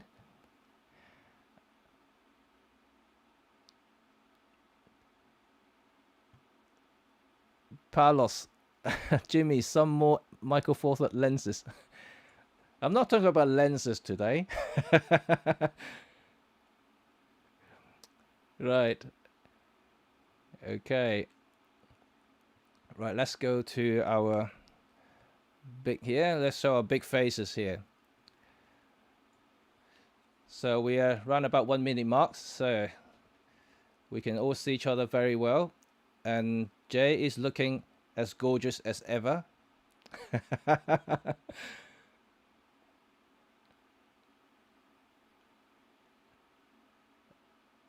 All right, asking me for more review of lenses. You know, this channel, I've got probably about 30 different lens reviews on all on Michael Four Thirds, so you can actually check out all of them that I did. And if you still don't have enough, yes, I'll source some more. Right, okay, I think it is time. Jay, are you okay? Oh, I can't hear you. I think you mute. Oh, hang on, let me unmute you. There you go. There we go. Now you can hear me. Yes, I can hear you now. Right, guys, hopefully you guys are good. Let me just see for the first question. So now is the Q&A time for a little bit. So, right. Okay, first of all, let me bring up the comment here. Is right, Richard. What attributes of Olympus gear does Jay appreciate the most? Oh, that's a perfect one. The compact size and the extreme quality. I said that earlier. What's the best camera to have? It's the one that's in your hands when you need it. What I love about the Olympus gear is that it allows me literally to focus on what's going on that's drawing me in as a photographer. I look at the other DSLRs, the big ones out there, and they're beautiful, they're wonderful, but I don't want to carry that large equipment. I don't want to, you know, and to me, having the equipment that is there that lends itself to getting out of the way. I can, you know, I've got my 40 to 150, 80 to 300 2.8 equivalent that is so compact. Most of my work these days is with National Geographic expeditions and our own First Light workshops. I'm on National Geographic expeditions as a lecturer and expert on those. And I see a lot of other, and I'm shooting heavily on those things too. My work goes to geographic image collection, but I see people on some of these trips, on some of the ships, especially in Antarctica and the Arctic and other places, where you're photographing something. Everybody's out there with their 600 f4s and 500 4s, big lenses, and they're on their monopods and they're pointing towards the polar bear that's right out there. And then all of a sudden another polar bear comes over here to the left, and no one can swing their big gear around. And I've got my 300 f4 handheld that I just lean over and pick up and get the picture. How much more empowering do you want? And I print up to sometimes 4 by 5 feet, and the quality looks incredible. So what I love about the gear is that it kind of reinforces my position of a photographer. It's about getting the image. It's not about getting the equipment in the way. And that's what I really like about the gear. And they're, you know, if you really want to travel light, I did one of the geographic trips last year. They do one that's around the world by private jet. I know somebody's got to do it, and somebody's got to go out there and do it. And I decided to travel real light on that one. So I took the Olympus 1.8 lenses with me. They make a series 1.8s. Brilliant lenses, incredible, sharp as can be, really compact. And I think if you're working, and I photograph a lot of, sorry, this is a long answer. I photograph a lot of people. I love photographing people. And I think everybody likes to photograph people, even though it's a very intimidating process, which we talk about in our workshops. So there's a shameless plug for our workshops. But the more the equipment gets out of the way, and when you have a great big camera, it can be very intrusive into a scene, very intrusive. So that smaller camera allows me to become more of the wallpaper. So again, and I've seen that in journalistic situations, or a big camera crew, or someone with large equipment goes in, how the attention can turn to them because it's like a visual magnet, versus that Olympus gear. Somebody sees my gear and thinks, oh, you know, he can't be really serious, because that's fine with me. The more invisible I am, the better. So I love that, and their optics are absolutely stellar. Absolutely. Yeah, it's in our workshops. We do have done it in the past where when no one's there, but my IT guy and myself, we'll look at images, and people can come to the workshop with whatever equipment they want. I want them just to be there with what they're comfortable with. But we'll look at my IT guy and I will look at images shot with other cameras. We'll do a blind test. We'll throw in images together, and not knowing which were shot with what camera, we'll go in looking at those images 200, 300% to look for chromatic aberration and other lens errors. And honestly, in blind tests, the lenses we've seen with least problems turn out to be the Olympus lenses. Their attention to detail is staggering. Their optics, the new, and I know you and I talked about maybe showing some pictures of the 150 to 400. Holy cow, that lens is just stellar. So I'm a real believer in what they're doing is the right process, making equipment that is real world working equipment. No, I totally agree. You know, and you know, just like that gentleman earlier asking me about reviewing Micro Four Thirds lenses. I mean, I've seen a lot of different lenses, and when it comes to, like you said, attention to detail, you know, chromatic aberration really shows when a lens is well designed and well executed. And Olympus lenses are always one of those lenses that have the minimum, if none, chromatic aberrations in any images, in any high contrast situations. You know, that's the only situation when you can tell whether the lens is very good lens or not a good lens. And in most cases Olympus lenses really excel in those areas. And sharpness, you can tell already if you're already using Olympus lenses. They are just really great, second to none in my opinion. But I think you nailed the point there. And I a lot of questions always asked, you know, why do you use Olympus? And I also have an answer is, yes, also portability, agility, but like you said, there's no, I would say there's no perfect camera existed in the whole world. I don't think there is anything, but there is a perfect tool for the photographer, depending on what he or she really wants to use in whatever situation you are. You know, like Jay, you know, he does a lot of traveling, you know, travel photography. Like, you know, he really needs a mobile system that's light, that's great quality, that's rugged, and there's nothing beats the Olympus Micro Four Thirds system, because that is a very, very true, you know, like it's light, rugged, and reliable. And there's nothing better than that. You know, like I came from a full frame background. I used Canon gear. They were bulky, they're big, like you said, attention magnet. You know, there's every time we go and shoot in an urban area, and especially in London these days, I get stopped by policemen like almost daily if I hold a big lens and a big camera. And but with Olympus, I use an EM5 with one of those 1.8 lenses. They just think that I'm a tourist. They actually think that the camera is actually a toy, but they don't know what I'm shooting, and that's the big thing about it. Which is a great place to be. Yeah. I don't want. The equipment should not get in the way. No, absolutely not. So let's look at the next question here. And right, this is a big long one here. Right. Okay. So, Jay, do you feel that photography has become specialized? Meaning, are the days of photographers shooting every type of subject matter over? I think in some ways that's true. It's become pretty much a niche market. That's why I said early on that I wanted to establish the fact that I'm a generalist. And it's what I love about photography, because the diversity of what I get to photograph. And I try to apply, and I think any good photographer tries to apply the thinking that every situation, any situation has its best photograph potential. So regardless whether you're a wildlife photographer or not, there's a best photograph to be made for that situation. So in many ways, yeah, there's a lot of this is a tough business in which to make a living these days as a professional photographer. Very tough business. I mean, newspapers in the States are dying, you know, and the number of outlets for photojournalists is reducing and reducing. And many of those people, a lot of photojournalists have turned to wedding photography, which is one of the ultimate, you know, moment things, because it's an editorial look to it, a very popular thing. Yep. So I think it's in many ways it is, but what I love about the business is the diversity. Right. Okay. Yep. Let me just next question. Right. Okay. Steve Page. Okay, he's asking, what's your favorite lens? And I will tell you as straightforward as I can. It depends.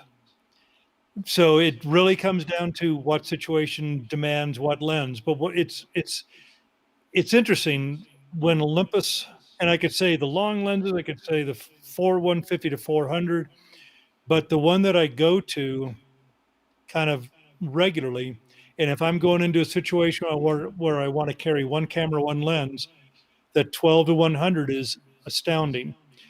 Olympus kind of had the 12 to 40 first, the 2.8. And I thought, okay, between the 12 to 40 and the 40 to 150, I'm trying to bring it in the shot. I'm in like, that's all I need. And then they got me the 12 to 100. And I thought, well, I'll try this lens out, but I'll go back to my 12 to 40. But the 12 to 40, it's phenomenal lens. I love it. But the 12 to 100 has become my go-to lens in so many situations, because it goes from a 24 equivalent to a 200 equivalent. And you think back to a lot of those classic photojournalists that I resonate with so much. They were shooting everything with a 35 or a 50 or a 90. Well, I've got those lens ranges within that 12 to 100. Yep. But the other cool lens that they released that I'm kind of in love with, that I think is just wonderful, is the 12 to 45. Oh, the F4, the tiny one. It's so cool. But then I also love the 1.2 lenses. Yep. When they release those, I've got all three of those. I mean, I jokingly say Olympus could have just welded those open at f1.2, because I love shooting them at 1.2. The bokeh, the lens is amazing. The sharpness is astounding. The ambiance that the lens creates is incredible. So it really does come down to what situation I am. But if you're going to hold me to it, that 12 to 100 is really hard to beat. Yeah, I mean, I totally agree. That's why I have it right here. Especially these days, you know, there are a lot of what we call the hybrid photographers who shoot both stills and videos. and the 12-100 can work with Sync IS, so it could work in tandem with the actual in-body stabilization and the lens stabilization together to make it like literally tripod-like footage on the video terms. And photos you can take up to like down to like 10 seconds. You can still hand hold the shot with extreme sharpness. This is actually crazy. Oh, the IBIS on that is ridiculous. Olympus brought me to New York when they introduced the Mark II, the M1 Mark II. And we had, or was it the 32? And they asked us, a few of the visionaries, if we'd work with some of the press people, just talking about real world of shooting with this. And we were shooting on the west side of New York on the island on this incredible thing. And we were shooting at night, and we were working with these press folks, and they were accomplishing 6-second handheld exposures that were sharp. Not like, gee, that almost looks sharp. They were sharp, and to have that ability, I always carry a tripod, but sometimes you just don't have time, or you don't, it just doesn't lend itself. So you have that ability to be able to, again, use one of those creative tools of shutter or aperture Yep. to your benefit. Well, I'm going to shoot a half second. I don't, this is a happening thing that's going on real quickly. I don't have time to get my tripod up. So you can use that. And I've got a picture, I think, later in this presentation. I know we need to get rolling on this thing, but yeah, I hope that answered that. Yep. And this is an interesting one. Jay, what are you looking forward to most in the unfolding year ahead, photographically speaking? Wow.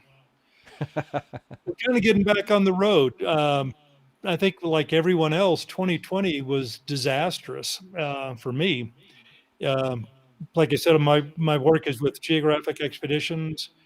In 2019, and it was on schedule to be about the same in 2020, and 2020 was essentially canceled. But in 2019, I shot in 31 countries. And in 2018, it was 30 countries. And 2020 was going to be 32 countries. And Wow. so it just disappeared. Yep. In our first night workshops, we had one in Namibia that we had to push to 2022 now. We have 2020, 2021, now 2022. So getting back on the road is huge to me. My wife is going to start traveling with me on a number of these trips. So getting back out, because honestly, I still love picking up the camera. Absolutely. And it's still that rush to me when you're working a situation and you press the shutter and you've got the moment. Yep. It's a high that just never lets go. So Yep. I feel real lucky that I still love what I get to do. Yep. Don't we all? I think once you're a photographer, you are a photographer for life. That's it. Yeah. Yep. Okay, that's great. I think this is a personal message to you, Jay. I'm not sure whether you actually read it. Jay, do you remember the photo you took that convinced you to turn pro from Lake Mary, Florida?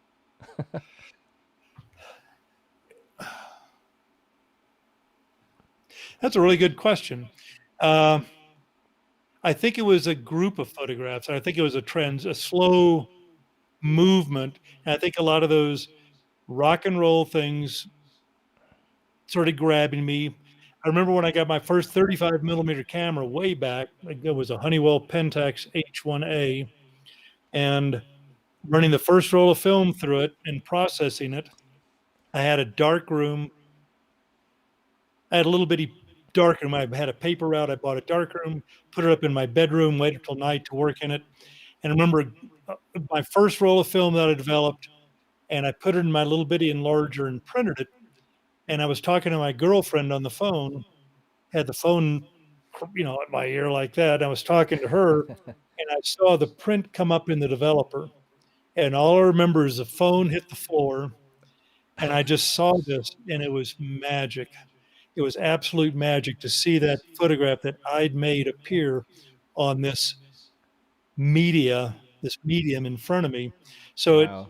it's almost impossible to say it was one. It was a compilation of images and moments that made me realize this is what I want to do. Fantastic. Well, hopefully you got that, Jose. Great. Okay, and maybe just do 2 more questions before we roll on to the next part. And this one is from Rob. A technical question that the bat photo that you showed earlier. How did you make those bat white? I used a flash, and I overexposed intentionally the flash. There's exposure compensation on the flash, so you can make it slightly darker from its automatic pulsing or slightly brighter. I could have done it so that they were correctly exposed, but I think there's a connotation of bats that most people have, that they're ethereal, they're ghostly, they're mysterious creatures. So I thought, well, this is going to be more impactful if they come out almost stark looking. So it was a decision on my part, and it was Yeah. tough. If it hadn't worked, I could not have pulled that detail back into them in software or anything else. Absolutely, and don't forget that those were the film days still. Like you don't have the screen to actually check Oh, what you just yeah, took. Yeah. yeah. Right. Okay. Just trying to scroll through one quick question, and let me just see. Just pick one randomly here. Sorry, guys, if I can't get all the question in, I know that you guys are getting quite excited. I can see.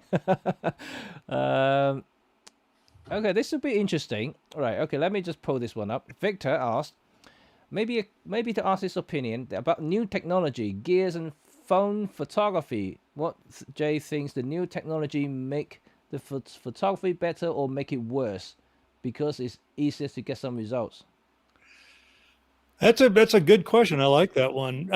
Yeah, because everyone's got an iPhone. I hope I'm going in the right direction. If it sounds like I'm not, but everyone's got an iPhone. Everybody's a photographer today, which has created a more awareness of photography to everyone. Oh my gosh, look how many. I forgot. I read something recently on how many photographs that since the invention of photography, like what was that, 1836? Between 1836 and 1900, the 74-year span, and this is slightly old, so I'll update it, but according to research I've read, we make more photographies as a culture in general in about 2 minutes than that 74-year period. So everyone's a photographer, but every one of those photographs, every one of those pictures is not a photograph. What's the difference in a picture and a photograph? A picture speaks to only the audience that's in the picture. A photograph has a language, an international language, that speaks to multiple cultures in multiple ways. It carries a story forward. So I think with this massive amount of picture taking, I think it behooves people, benefits individuals to become a better photographer, because the amount of time spent looking at your image is going to lessen and lessen and lessen unless it is a powerful image that engages your viewer. So the technology is moving forward. The camera technology in these iPhones is incredible. My wife has the 11 or my 12, whatever, just incredible. I take pictures with my iPhone at times. But what I don't like about the technology is you're holding the camera out here. And when you've got something going on, a great moment, and you've got bright light all around it, you can barely see the screen, and maybe it's a subtlety of me going like that, flipping my hand up, that's a moment. That's very hard to see on that tiny screen. So I think it's going to be a greater separation of really good photographs made with really good or with cameras in general versus the iPhone. But having said that, I saw the iPhone photography contest from last year, and there's some stellar work in it. But in a lot of ways, I think it's slightly, the work from a lot of iPhones is at a distance. It's not real intimate, and it may not have a lot of structural integrity, even though a lot of those pictures in that contest did have those things. But I'm just saying the overall preponderance of imagery will be that way. So yeah, everybody's a photographer, but I think this really benefits people to really educate themselves to be a better photographer so that their work will be engaged with. And I guess with the smartphones becoming more popular, it certainly opened the gateway to more photographer to get into the industry. In a way, the door is actually bigger than ever. So now people can experience photography in a much easier a way, I guess. Compared to before, you have to save up to get a camera, you have to get a lens, you have to invest. And nowadays, everyone has a phone, and every phone takes a picture, regardless how good they are or how bad they are. But they all take pictures. Yeah. Well, you think of the iPhone as the gateway drug to photography.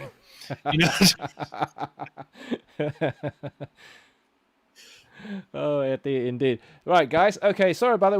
We can't pick all the questions. Shall we move on to the next part and for the presentation? I know we've got a lot to go through, so depending on the time we still have, see how far we can get. Right, let's move on to it. Let me just go to the image now. Let me just 1 second. Let me just change it back to your presentation style here. Right. Okay. So 7. There we go. Okay. So this is the last one that we saw. Let's move on to the next one. There we go. Okay. Oops. Sorry, you're muted. There you go.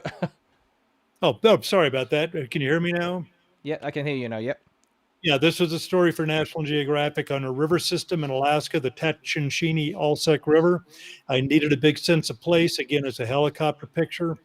I'd suggest to to those folks out there that look at Geographic, look at other great publications, look at photography in general.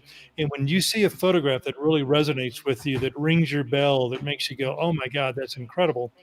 Break it down. Why is that picture working with you? What is drawing you into that? That's an incredible lesson for you as a photographer too, to start understanding those components of a photograph that can engage your audience. Right. Okay. Next one. There we go. Yep, story on weather forecasting for the magazine. I've got a camera mounted to a windsurfer's board out beyond San Francisco's Golden Gate Bridge. Has to do with these windsurfers have this weather app that can tell them when the weather conditions are such. But again, it's that research thing that I had to research it to find out this component of the story. So again, it's trying to place that viewer into the photograph so they get a feel for what it's like there. Oh, I love this. I love this. And this is, look for Geographic on the Baltic states of Soviet or of Russia. Well, Baltic states aren't part of USSR; they didn't exist. But I love the palette in this photograph, and this goes back to anybody that was in art school when you studied color. That you had a color wheel where blues and reds, warms and colds. When you bring those two palettes into a photograph, that intellectually it makes an appealing image to us. And I just love this real quiet, gentle moment. Again, it's a moment of this mother-daughter in Palanga on the Baltic Sea, looking out over at the end of the day. Just a real quiet, gentle photograph. Right. Oh, look at this. And this is a story for Geographic on a small river in Upper Michigan Peninsula that Ernest Hemingway had written a famous short story about. I was an English lit major. The magazine actually contacted the Hemingway Trust and got permission to use quotes from his story called Big Two-Hearted River to illustrate this story. So it was really cool for me as an English lit major to get to work past tense with Ernest Hemingway. So, but this had a thing to do in the story about Nick, the character in the story, was fly fishing in the early morning, hand of God light. There's a fly fisherman down there in the river down there. So again, helicopter picture. It's great to have that overall thing. So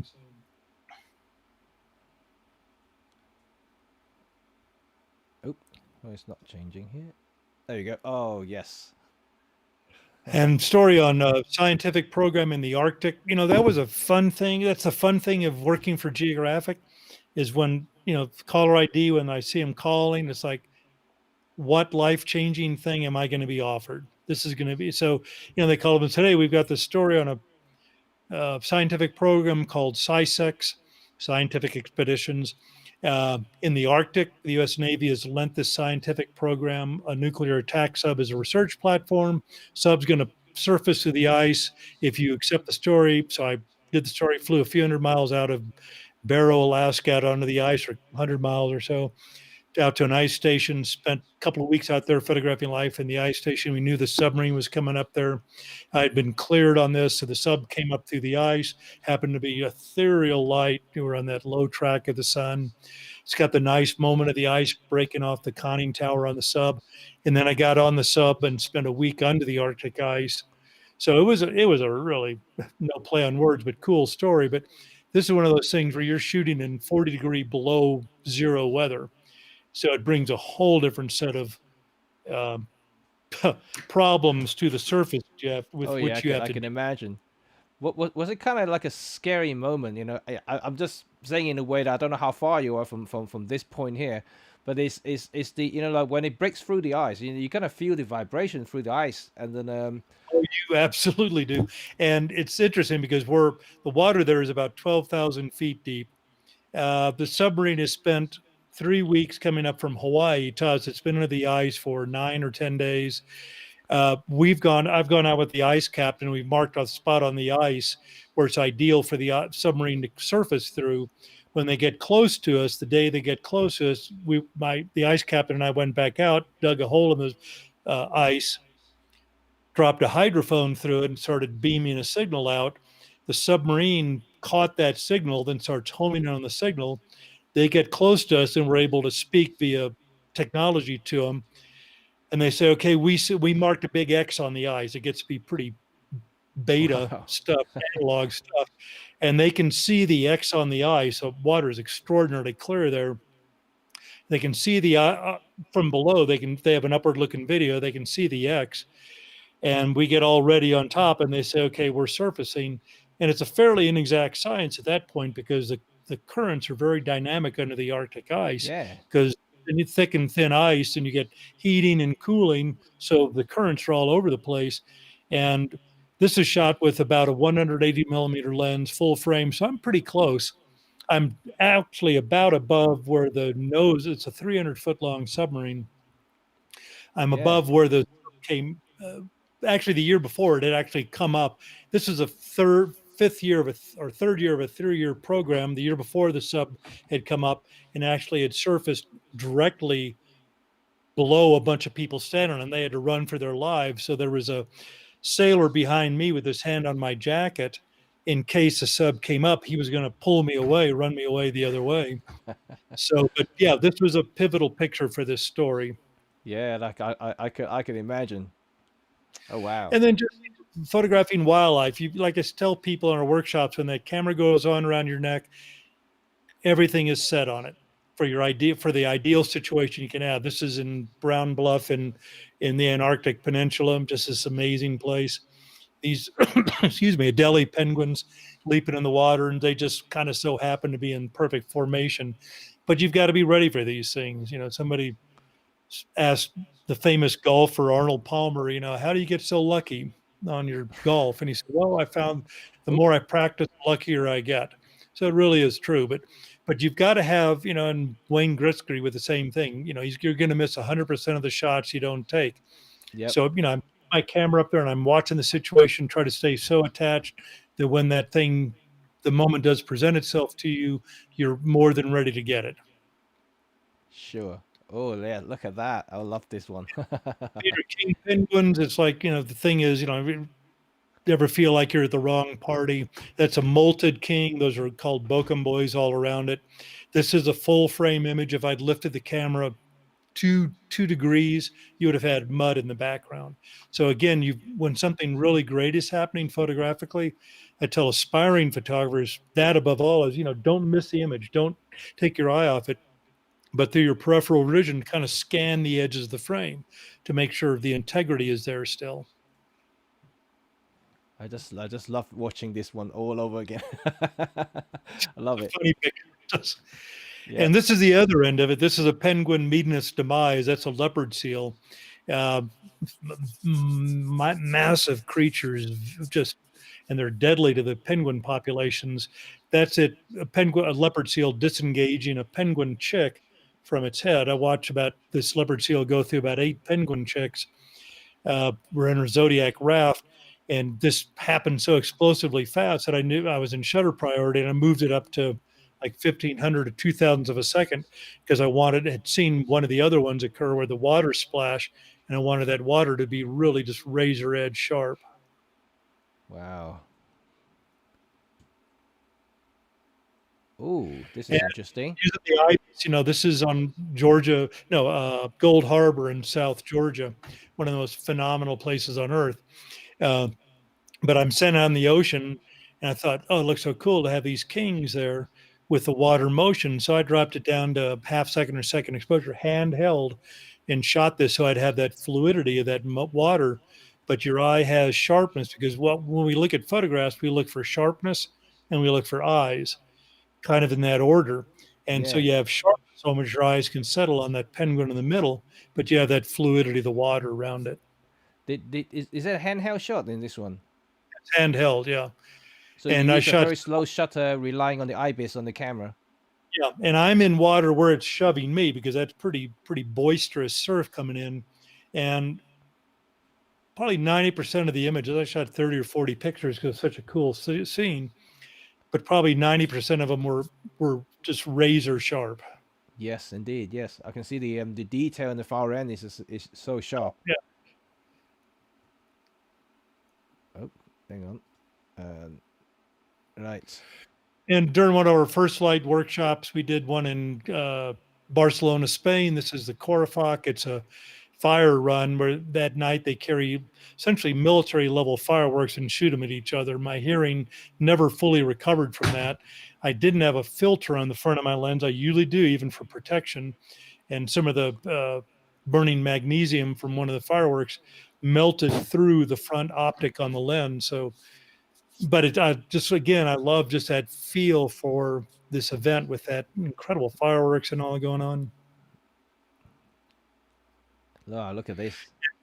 We do workshops in Wyoming every year. We're doing 2 this coming summer up at CM Ranch, and this is from one of those, and I decided I want to give a feel from kind of ground level. They do a horse run where they run 80 to 125 horses right at us, but I put a camera remotely in the middle of the trail and triggered it with, they have an iPhone app for the OI Share, Olympus Share, that you can trigger it from the camera and you can see the picture. So I'm 50 feet off to the side and I've got the camera down at sagebrush level watching this thing, and you touch it and it focuses and shoots instantaneously when you touch the iPhone. And it's a really cool feature. That's amazing. How many of you are actually using the app to remote trigger your camera like Jay does? I mean, I've used it many times for family shoot, especially with no one holding the camera for me. I just put it on a tripod and just use the remote app just to trigger it.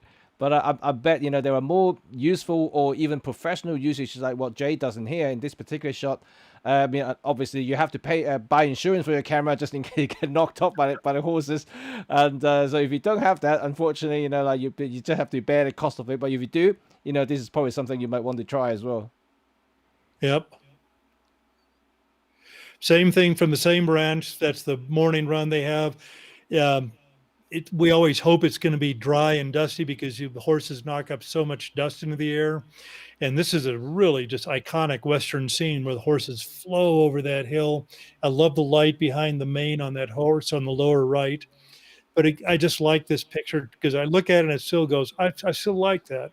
And to me, that's one of the tests of your own photographs, because I think, pictures are kind of like owning your own tenement building. You have residents that come in that you want to move, but then you have those that you want to stay. The atmosphere in here. The light is just gorgeous in here. Oh, that's an amazing event.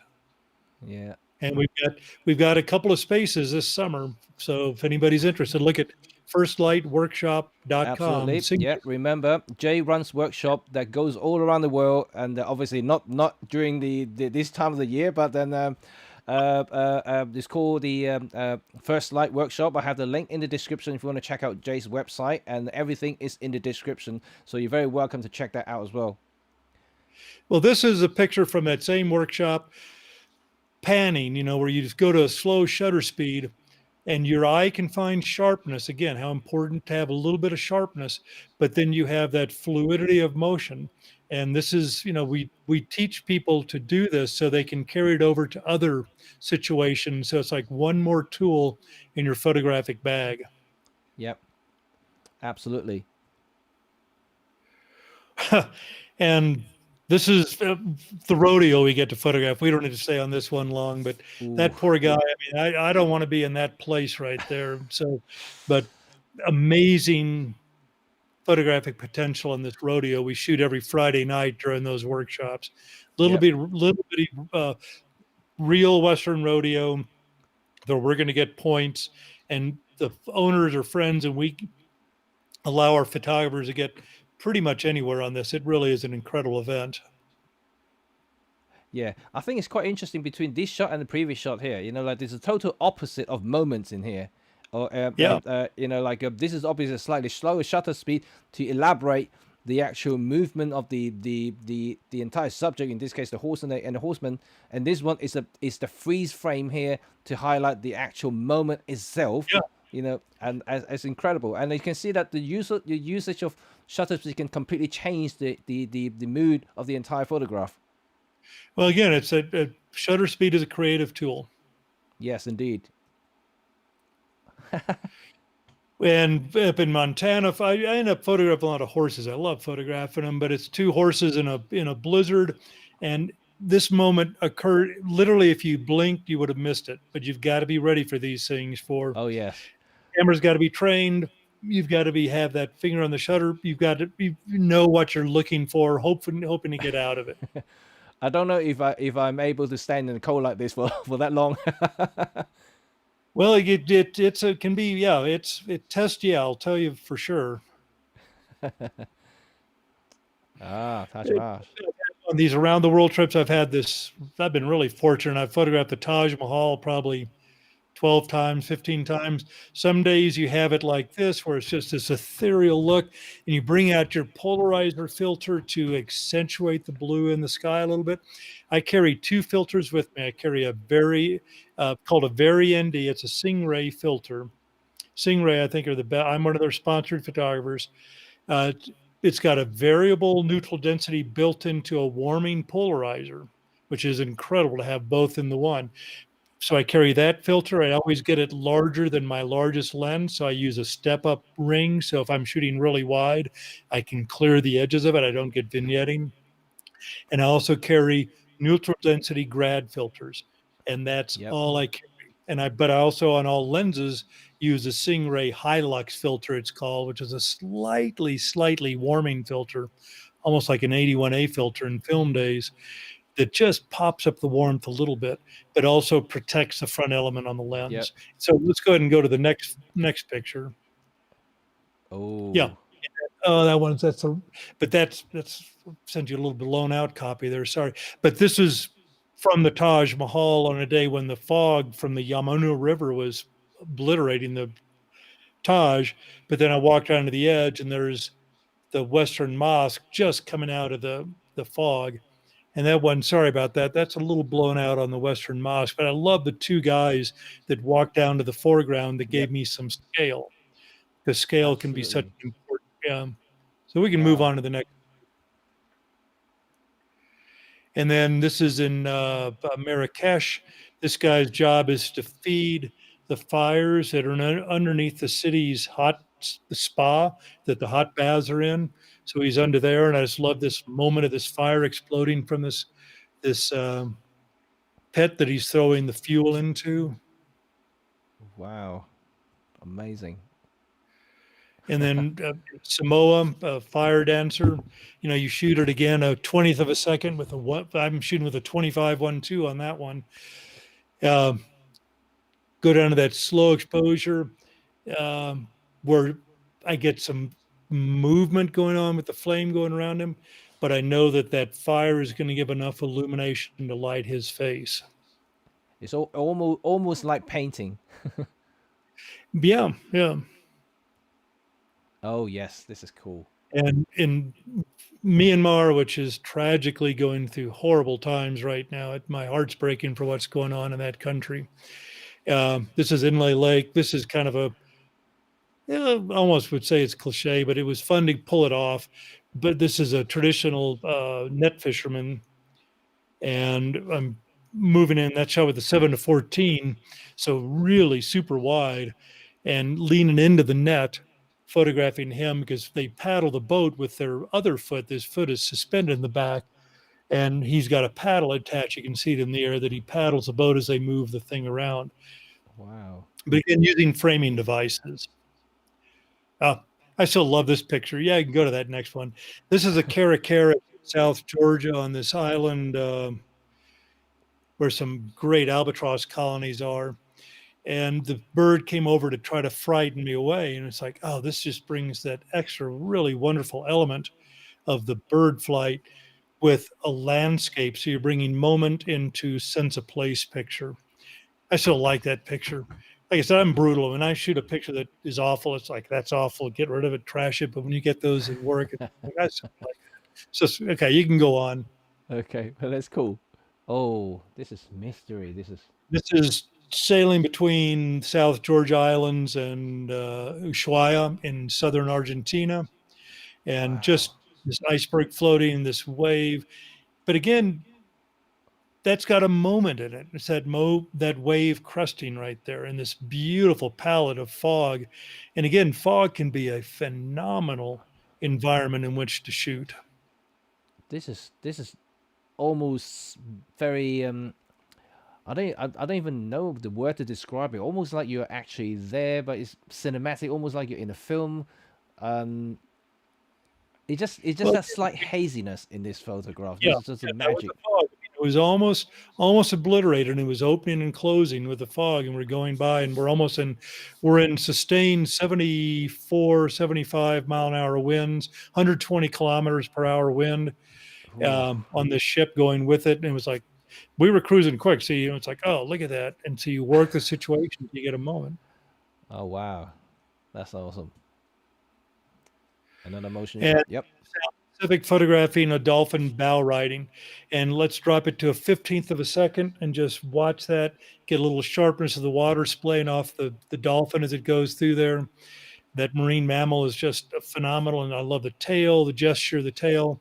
Now I've cropped that picture. I've cropped it to more of a square because it fit better what I saw.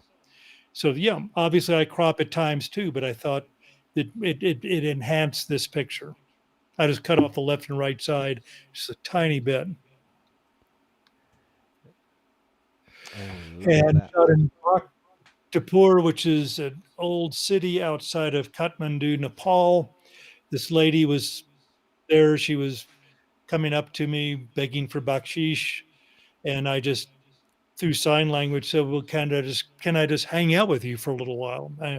And I usually try not to pay for photographs because it really sets a bad precedent. It's a long discussion in its own right, but at times you have. I had the same discussion with some other photographer the other day exactly about this. I'm with you as well. I'd rather spend time and to work on some mutually beneficial things to do together rather than just paying them money and just take a shot of you. Yeah, and I try to give people photographs as much as I can or share them with them. I send pictures back to them. But this lady, I said, can I just hang with you for a while? So she was walking around the old city and sat down for a minute to have a cigarette. And I thought, oh, there is a more telling picture about this woman's lived a fairly tough life. I mean, that's yeah, absolutely wrinkles that have been earned there. So.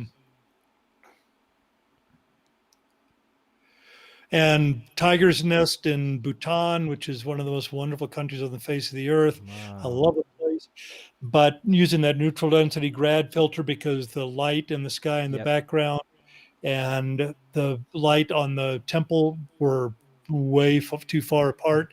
So I've got the filter, and I usually hand hold it. You should use a filter holder, but I'm usually working so darn fast. But I've got on a runner diagonal, so I'm darkening the sky. Yeah, I mean, it's an interesting thing, like obviously you use filters. I mean, I'm also a believer in filters myself. A lot of younger photographer these days, they simply don't use filters because they believe they can work everything in the file in the camera itself. Well, post, you can do a huge amount of posts. The amount of information is huge, but I'd rather try to accomplish it because if you're shooting for geographic, you can't do post on it. I mean, you can't do exaggerated post. You can do, it's a raw file, so you can do shadows and highlights, but you can't come in and create a background. So I come from that. I think part of it is that discipline of trying to accomplish it in camera. So when I Yeah. do have that file, it's really darn close to the final image. There's not that much work that needs to be done to it. So I'm running out of time here. Sorry, I've got to move on here, Jimmy. Okay. And using that this is shot with the 300 millimeter Olympus lens in Namibia of this cheetah as it runs by. I thought I could shoot it at a high shutter speed and get a very nice, boring photograph, but let's try something a little bit different. Let's drop it down to a 30th of a second as it goes charging by. Focus on the hips because that's where the power in the cheetah comes from. And I thought it just made a more interesting picture.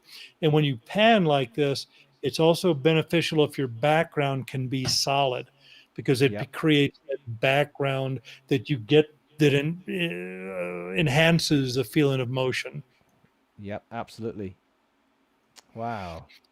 This is a Arishiyama bamboo forest in Kyoto, Japan. Yep, and I tell people, don't look up, look down. Don't see everything from your respective 5'2" or 6'4" or whatever height you are. Think about kneeling down, photographing children, etc., but looking up with the 7-14 to give just kind of an ethereal look at this amazing place. Again, I always say, look at an image or look at a scene and think what resonates with you. Then your problem is how to convey that photographically. Yep. This is Mongolia, and it's about Nadam festival. These kids race horse. It's 3 different parts. It's archery, horse racing, and wrestling. And these kids had raced for a couple of miles. It's like this nice image of these. This is shot with effectively 840 millimeters, got the 300 on it with a 1.25 converter. So it's an equivalent 840 millimeters handheld, which is great about the IBIS on those things. Yes, absolutely. Oh, wow. And then up in Ilulissat, ice fjords up in Greenland. I think I've said this. One of my favorite places on earth. Oh my God, it's just this. It's a World Heritage Site. It's the most active glacier on Earth, Jacobhoven Glacier. I'm probably mispronouncing that terribly, but this is the calving result of the calving glacier. This incredible place. And this is on Jacobhoven, on the glacier itself. It flew over in a small aircraft, and there's these little catch ponds on top of melted water. I mean, this is a pretty big area, but I just love that just texture on that. And turning around to photograph the captain of the boat on that same little boat, and looked around, I was like, oh my gosh, this guy looks like out of Central Casting in Hollywood. And I'm using the porthole on his boat as a framing device. So again, you have, don't think about moving. Think about, like I said, move up, move down, kneel, step back. What can I do to utilize? And again, it's that problem solving. That's what's so wonderful about this craft. Ain't nothing ever the same twice in this business. No, absolutely agree. And in Pashupatana Temple in Kathmandu, this is a sadhu, a holy man. And I was just intrigued by his eyes. And again, like I said a few times, one of the first things we look for are eyes in photographs. So you force an engagement with your audience when you bring eyes in. And when you bring a catch light in the eyes, you bring energy into the subject. So it's, again, wait till he looks up. Oh, let's underexpose 7/10 of a stop to kind of enhance that picture. You build it all in a diagonal like that. Like I said, I love photographing people. And when I travel, a lot of these places I'll go back to, but I always take prints back, hoping to find the people I photograph to give them. It goes a long ways. Absolutely. Ooh. shot with an iPhone. It's the Chapel of the Spilled Blood, I think it is, in Petersburg, St. Petersburg, Russia, and just doing a panoramic. I shot this a couple of years ago. Did a panoramic sweep, started way back here, and just brought the camera forward. You are the first person to actually do a panoramic like up. Yeah. Again, like I said, the iPhone's a tool. It's one more tool in your bag. Wow, that now it gave me some ideas. Now I've never done it up top. Yeah. And then in Sri Lanka, these are stilt fishermen. Again, I've got a ND filter on there because I'm an ND is a neutral density. You can take light away, which is kind of anti-thinking to most photographers. Like, I want light. Well, no, sometimes you want to get rid of light because I want to go to a slow shutter speed. So I'm down to a second exposure. Yep. To get a little bit of that motion of water with yeah, that's cool. And in Namibia, God, we're doing a first light. I've been there a number of times. One of my favorite. Oh my gosh, it's amazing. That's Deadvalley. It's an ancient pad in the Namib Desert in Sossusvlei. And those tree stumps are at least 600 years old. They're all desiccated. They've been dried forever. That's a 50-second exposure. It's a Milky Way coming up. It's not lit. It's just ethereal place. Amazing. And Namibia, again, I could have photographed the giraffe with a long lens and had a kind of a perfectly nice, boring photograph. But it's like, well, let's step back a bit and bring in that incredible environment. So you create an environmental portrait of this creature in this fantastic terrain. Absolutely. You can see the environment, the plane. Yeah. Absolutely. Oh, wow. And shot with the 1.2 lens. This is a Sadhu in Pashupatanath. I've seen these guys a number of times. They're amazing. They've taken a life where they've given up all earthly pleasures, everything, and most of them live close to that, within that temple's grounds. Yeah. And they'll bless you for coming to photograph this guy. This is shot with the Olympus 25-1.2, isn't it? 25-1.2, wide open, and I'm moving back and forth. His eyes to me were just phenomenal. And it's just, again, resonating with what draws you in. I love how that background just melts out of focus. Fantastic. Oh. An abandoned sea crate. This is shot with a 7-14 in an underwater housing. These are off the island of Niue in the South Pacific. They're about the 10 times the toxicity of a cobra. And I'm snorkeling. There's hundreds of them around there. They told me they're pretty reticent. They're not aggressive. I was hoping they were right. But this was shot about 15 inches from it. It's with a 7-14, 7 millimeters. Yeah. But I love this thing with its tail going up in the air, reacting to my presence. This is what you do for photography. Right. You do what you got to do. Yep. And just a nice moment in Tanzania and again, I just love this moment of just a tongue just about to touch the water surface. Again, that's it. And, it's those critical little things like that can make a picture succeed or not work. Because I think with that slight bit of separation, it allows the line to be separate from the water and the reflection. Absolutely. This is what we call the moment shot. It's moment. Oops. In a young Himba in Namibia, I was in her little hut with her, photographing it. Picture wasn't coming together. I stayed with her as she walked outside. Again, this is an environmental portrait. Those incredible mud plaits in her hair, with the fur at the end of them, and that's her world. That's her world. That it's they're a nomadic people. They're an amazing people. I've gotten a photograph. So those are mud on his head. That's mud. Those are mud plaits on her head. Yeah, it's a red ochre clay that they wind into long strands with animal fur at the end of it. Oh, interesting. Oh, wow. Yes. And then again, in Myanmar, Bagan region, in a hot air balloon, 3,000 plus temples in this region. It's phenomenal. Absolutely.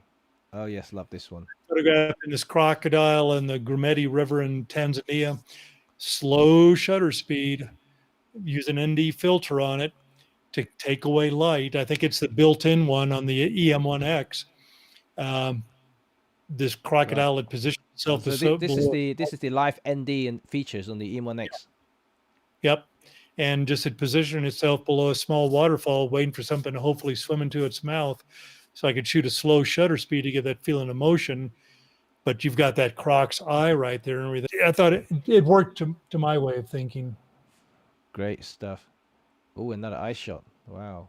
Yeah, I'm just up in the Canadian high Arctic. It's a wave breaking in front of a iceberg. Just this wonderful light. Just this great moment. It's my homage photograph to the famous Japanese painter Hosukai, who did the wave breaking in front of Mount Fuji. Yeah, these things must be gigantic. These things. Yeah. And a lion, waited an hour and a half for this one little moment to happen where the lion has finally turned. She's on top of a kopi, which is a rock outcropping in the Serengeti. And, these darn animals don't listen to your instructions. You're just going to have to wait for them to do something. So I thought it made a nice picture. And this took an hour and a half to accomplish this one frame on this island of Vigar in Iceland, getting closer and closer to this puffin colony I would scoot, they'd fly off. I'd scoot forward more, sit for a while, they'd come back, scoot. But it was shot with a 300 f4 with the 1.25 on it. So it's 840 millimeters, handheld again, and just so sharp. And I think this is the final picture. I want to thank everybody for being here.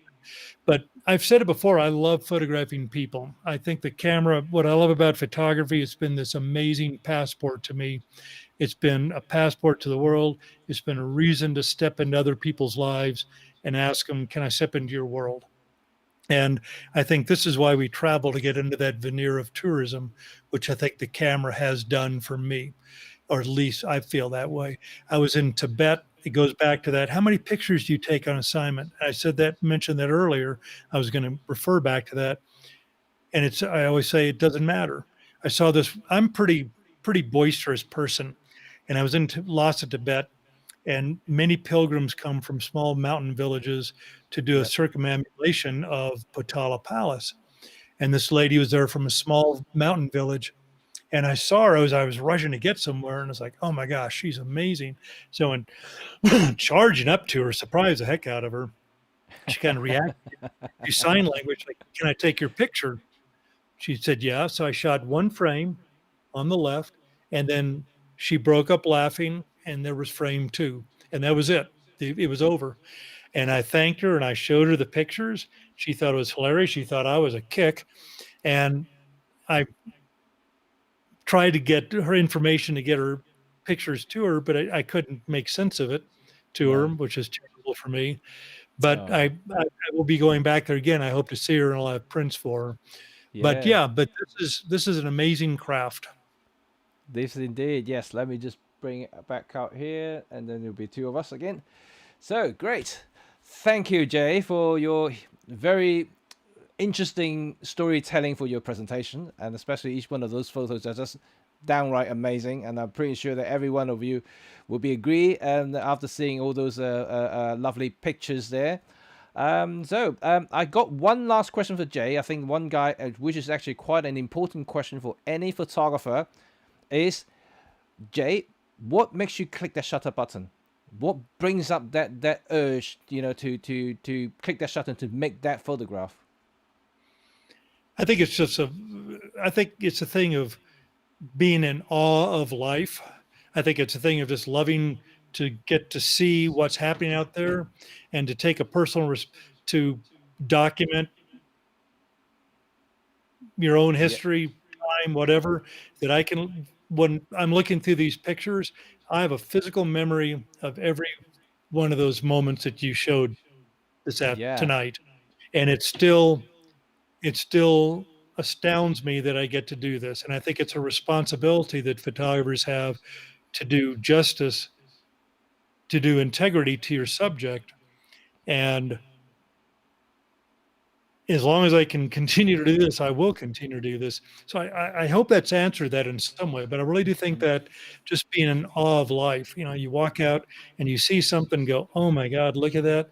And then think, how can I photograph that to convey that magic.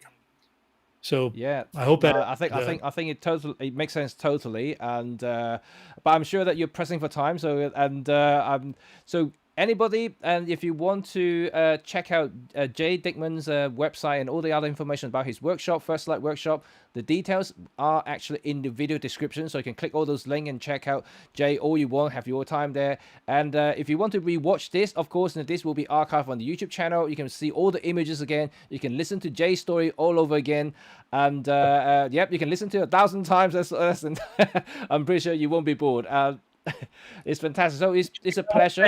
It's an honor. It's an honor to have you, Jay, here to talk to us about your photography. I know that we're struggling with time. Obviously, maybe we'll bring Jay back and talk a little bit more about photography. And more specifically, probably I know a lot of you guys are waiting is to about Olympus gear. And then maybe we can talk a little bit about Olympus next time when we meet. We'll talk about the 150 to 400 next time. How does that sound? Oh yeah, that will be great. That's still my dream lens that I keep saying to everybody who are listening right now that I need to sell a kidney to buy one, but then I will get one. Well,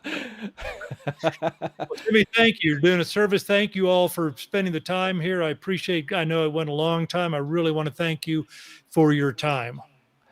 Yeah, no, I know it's my pleasure. Like it means I always wanted to bring you here to speak to everybody, and we finally made it in 2021. So I'm pretty sure this won't be the last time we'll see each other again.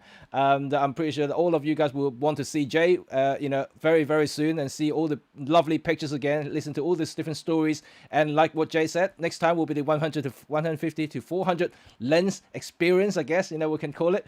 That would be cool. So Jay, I don't want to waste you more time now. And if anybody wants to stay on for another 5 minutes, I will talk to you guys a little bit about any other Q&A on Olympus stuff, and I'm still here.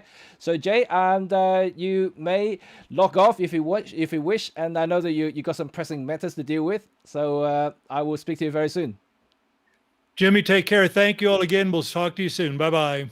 Bye-bye now. Guys, okay, I'm back here. So thank you. Thank you very much for joining, and I hope you guys enjoyed Jay's presentation. It's pretty late in Europe, and also in England in general. It's actually past midnight now. I'm not entirely sure where you are at the moment, but in the States, obviously, that's where Jay is in the afternoon, so you guys are probably still okay. But for most of us in Europe and Asia in particular, and it is very, very early or very, very late. But yep, I think it's phenomenal. Jay is a great guy. You can see that he loves to describe about his photographs, and they're just amazing. When I saw those photos when we did a rehearsal on Monday, I was just in awe, about the quality of the photos and everything. So it's amazing. Hopefully you guys really do enjoy listening to Jay, because he did bring out a lot of points. I'm not entirely sure whether you actually catch them. If you haven't, you can rewatch it. He did talk a little bit about why he take those shots, and then and also the techniques behind it to a certain extent, and also the whole story about it. I think in photography, a lot of the times about anticipation, and I know a couple of you actually talked about why we took those shots and when do we take those shots, when do we actually click the shutter buttons. I know Jay already answered it, but in my case, that moment is how you interpret the whole entire situations. No one knows when is the big moment. No one knows. Apart from weddings and things like that, which are kind of like a formulated events, you kind of know exactly what's going to happen. But in most cases, we go to an event, or like in Jay's terms, sometimes we go to a war zone. You just don't know when things are going to happen. But you just have to create that sense of climax, and you have to anticipate. The war is going on. You just have to be prepared all the time.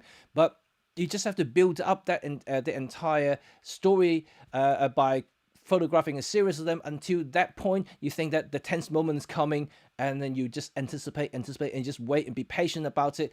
And more importantly, you have to remember how to use a gear in a second nature, almost like an extension to your arm and legs. You don't want to mess around with any setting in that sort of moment. You just be ready to click that shutter button. I think that's all I can say about a lot of the street photographer, for instance, that I do.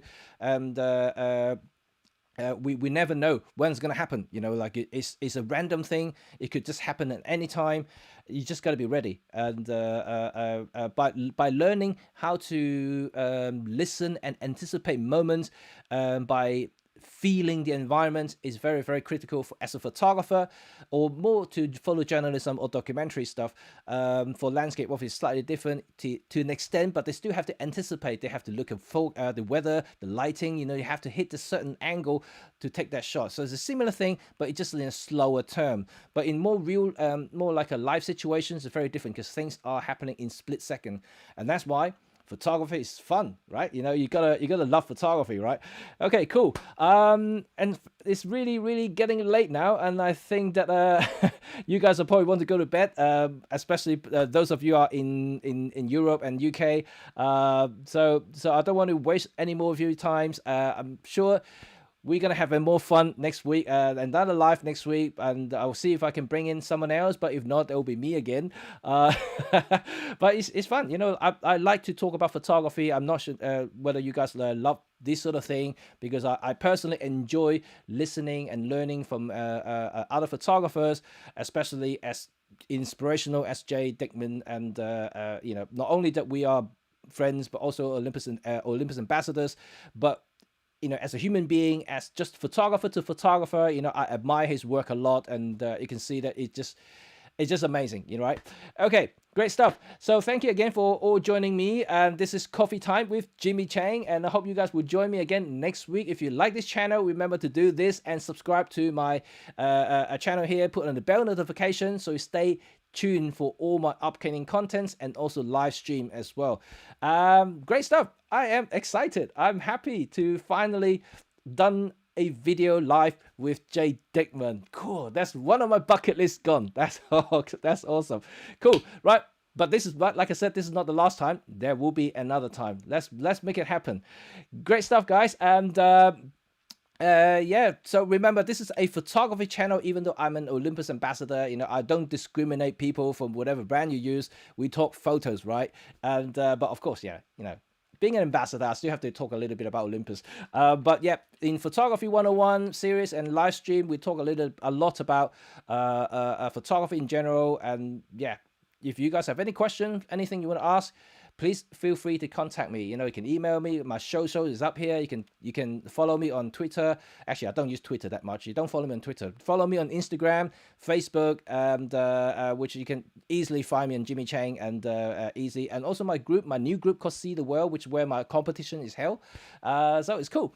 Anyway, thank you guys, and I will see you all soon. I'm so sorry that I haven't been able to say hi personally to every single one of you. I love to do that usually, but today, because Jay is here, I just want things to be a little bit more organized. So he won't get bombarded with questions and stuff like that. I just want to hear his story and his photographs, and you can see it just amazing. Anyway, guys, I don't want to waste more time. I know I can talk forever, so let's end it here now. So see you guys later, and see you all soon. Bye for now.